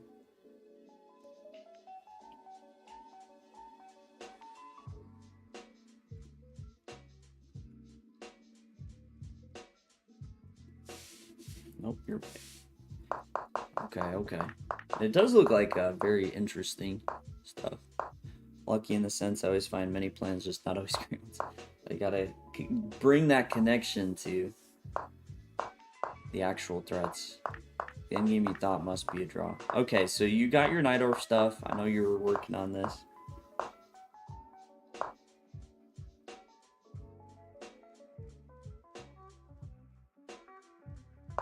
Okay. I mean, bishop g2. I'm easily influenced by the fact that it says dubious, but I do typically, like, if I were white, try and get the bishops probably here or here. Okay, does land on h3. Okay, so you got to... Oh, you made those annotations. Okay, so we're in agreement. So this is the end game. They're not engine marks. Nah, it's the house line machine.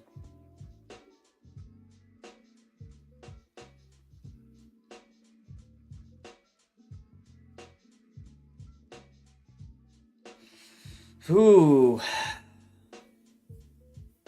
Okay, this all comes down to Tempe. So king c2 makes sense. h6, I guess, is okay. You can definitely consider sacrificing the pawn. I do see your note here.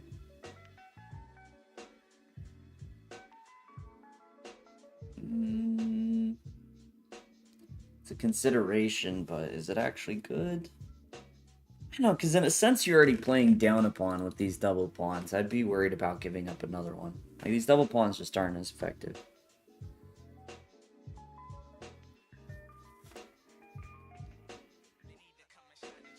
But I guess king d3... Actually, so the one part of this that would make me interested is actually allowing him to take on g5. Not playing h5, but take...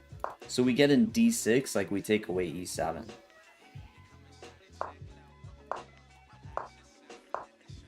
But, I mean, he still gets to the dark squares in time.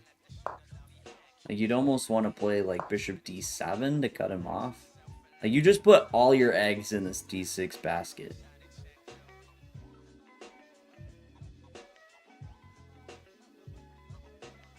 He should probably be holding here, though. But, I don't know, maybe. Actually, even if he does get his king to d8,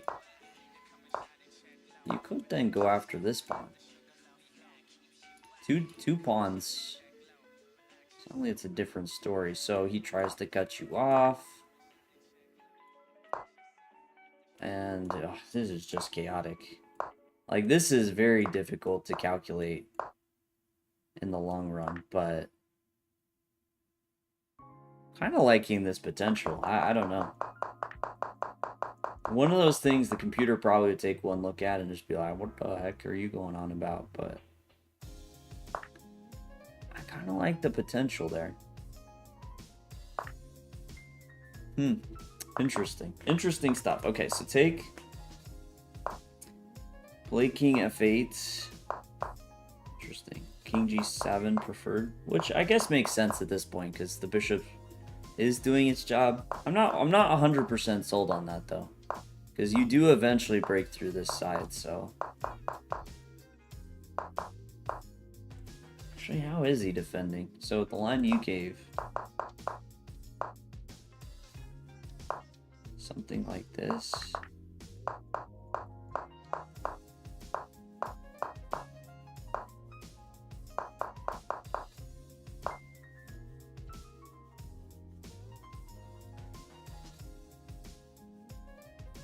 No, I'd probably go e6 first. I think you want e6 actually really early, because you want to make sure he doesn't play bishop c7.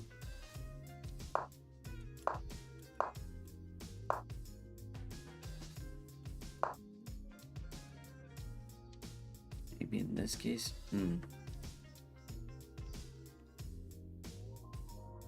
Just me playing a bunch. No. His opponent didn't play king g7. I was just thinking with what happened in the game, it looked like white was likely winning. And wondering if black, did go the more aggressive route.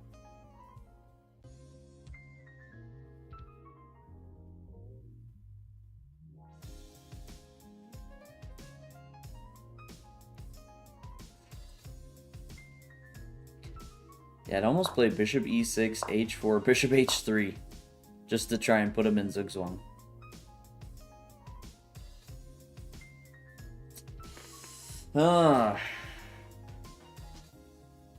Interesting. I mean, he can move the bishop back and forth, but then maybe it's more interesting to run the king. I guess we push here at some point. And then it just gets really difficult to calculate who's winning what race. But you could never be losing that. But maybe the way he should have gone is now you're just crushing. Okay, crushing.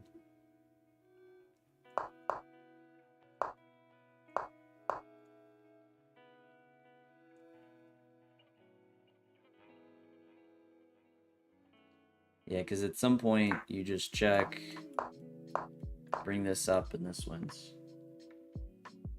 No, he can. Oh, he's kind of in zugzwang here, though.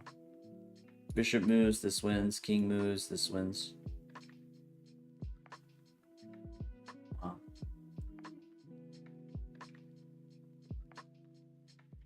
That's a crazy endgame. Yeah, your opponent absolutely shouldn't have gone for this. Just because your king is a lot more active and it's happening pretty fast. This feels actually very difficult for him to defend. He just needed a draw. Yeah, he got tempted. He's tempted by the forbidden fruit of playing for a draw.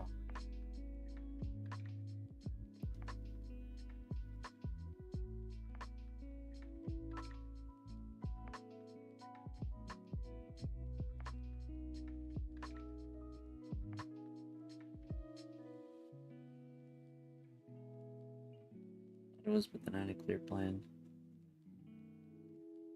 Okay, so once again, yeah, he's not in time to stop bishop c8. Maybe he should have gone in this direction, though. No, because that just loses.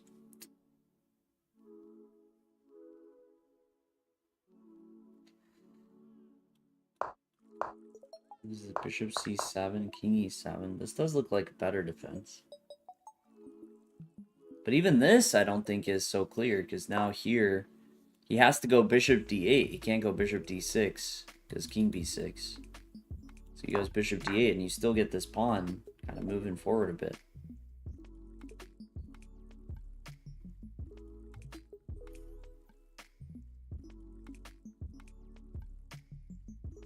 I think it's tough for him to defend. You can already kind of kick him out with this, and then you slide back here. And I think you're going to have similar struggles as black to the other line somewhere.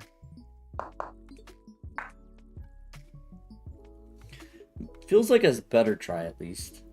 Like, he should at least try and keep this pawn on f7, maybe.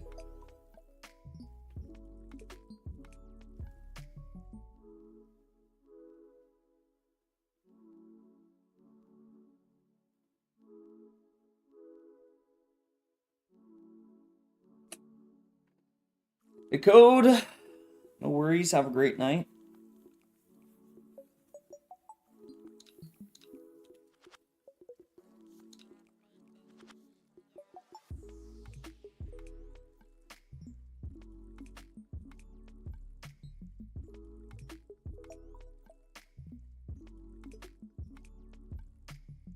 Maybe this is holding.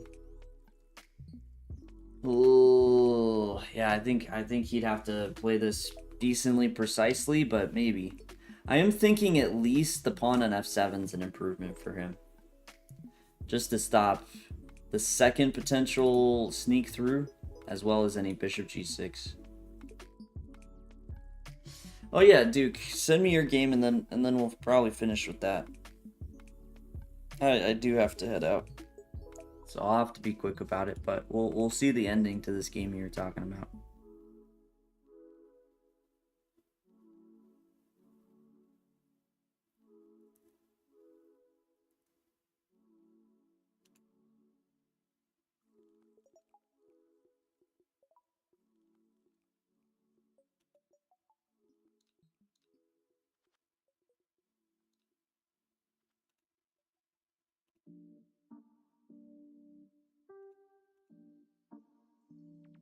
All right. We'll just the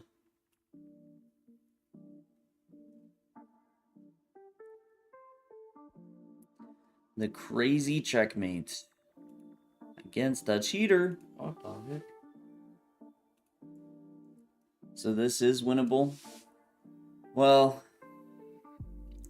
for white, yeah. I mean, it's like I almost lean towards white's winning just because I think the defense for black is so difficult. So if like the computer were to say, no, we're holding this for black, I don't think I'm shocked, but normally in an opposite color bishop, the key is one pass pawn makes it dangerous. King activity makes it dangerous. And then king activity with two pass pawns or just like two protected pass pawns in general, it's winning. And I think it's really difficult to just keep everything contained.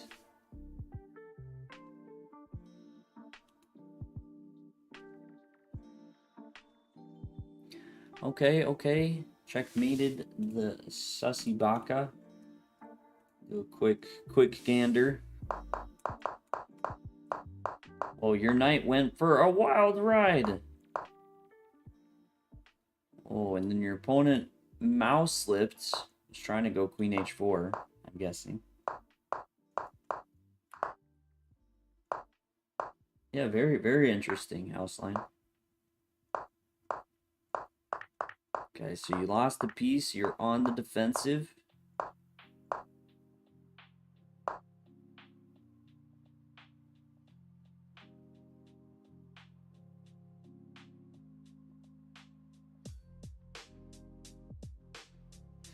No house line. I think it actually is quite tricky there. Your king just, it happens too fast. Which is crazy because you have these double B pawns. Like it's Not only is it an opposite color bishop endgame, but you're borderline down a pawn. So everyone hanging queens. I mean, it worked. So, you know.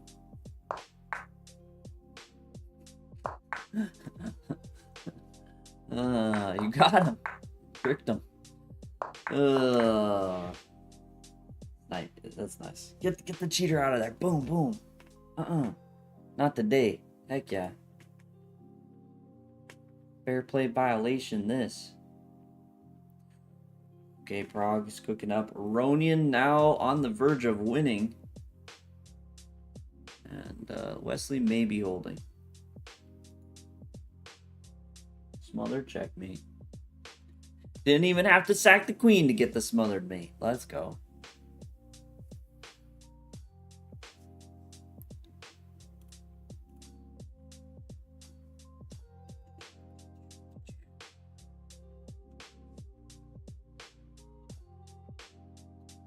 All right, well, Lenora, awkward timing. I have to head out. Everyone, thank you so much for being here. And thanks for submitting the games. Always a good time. And we got a bit sidetracked with some knocking over pieces. Gonna send you all over to TK. He's always been an absolute gentleman streaming right now, so hope you guys show him some absolute appreciation. Should see you tomorrow. Doing some tactics on Tuesday. Hopefully not tired tactics for the first time in a while. Hopefully. It should be illegal to Ismail, I agree. Like, really cool mates, you should have to allow it. I think it's just real. Anyways, everyone, have a good night. See you tomorrow.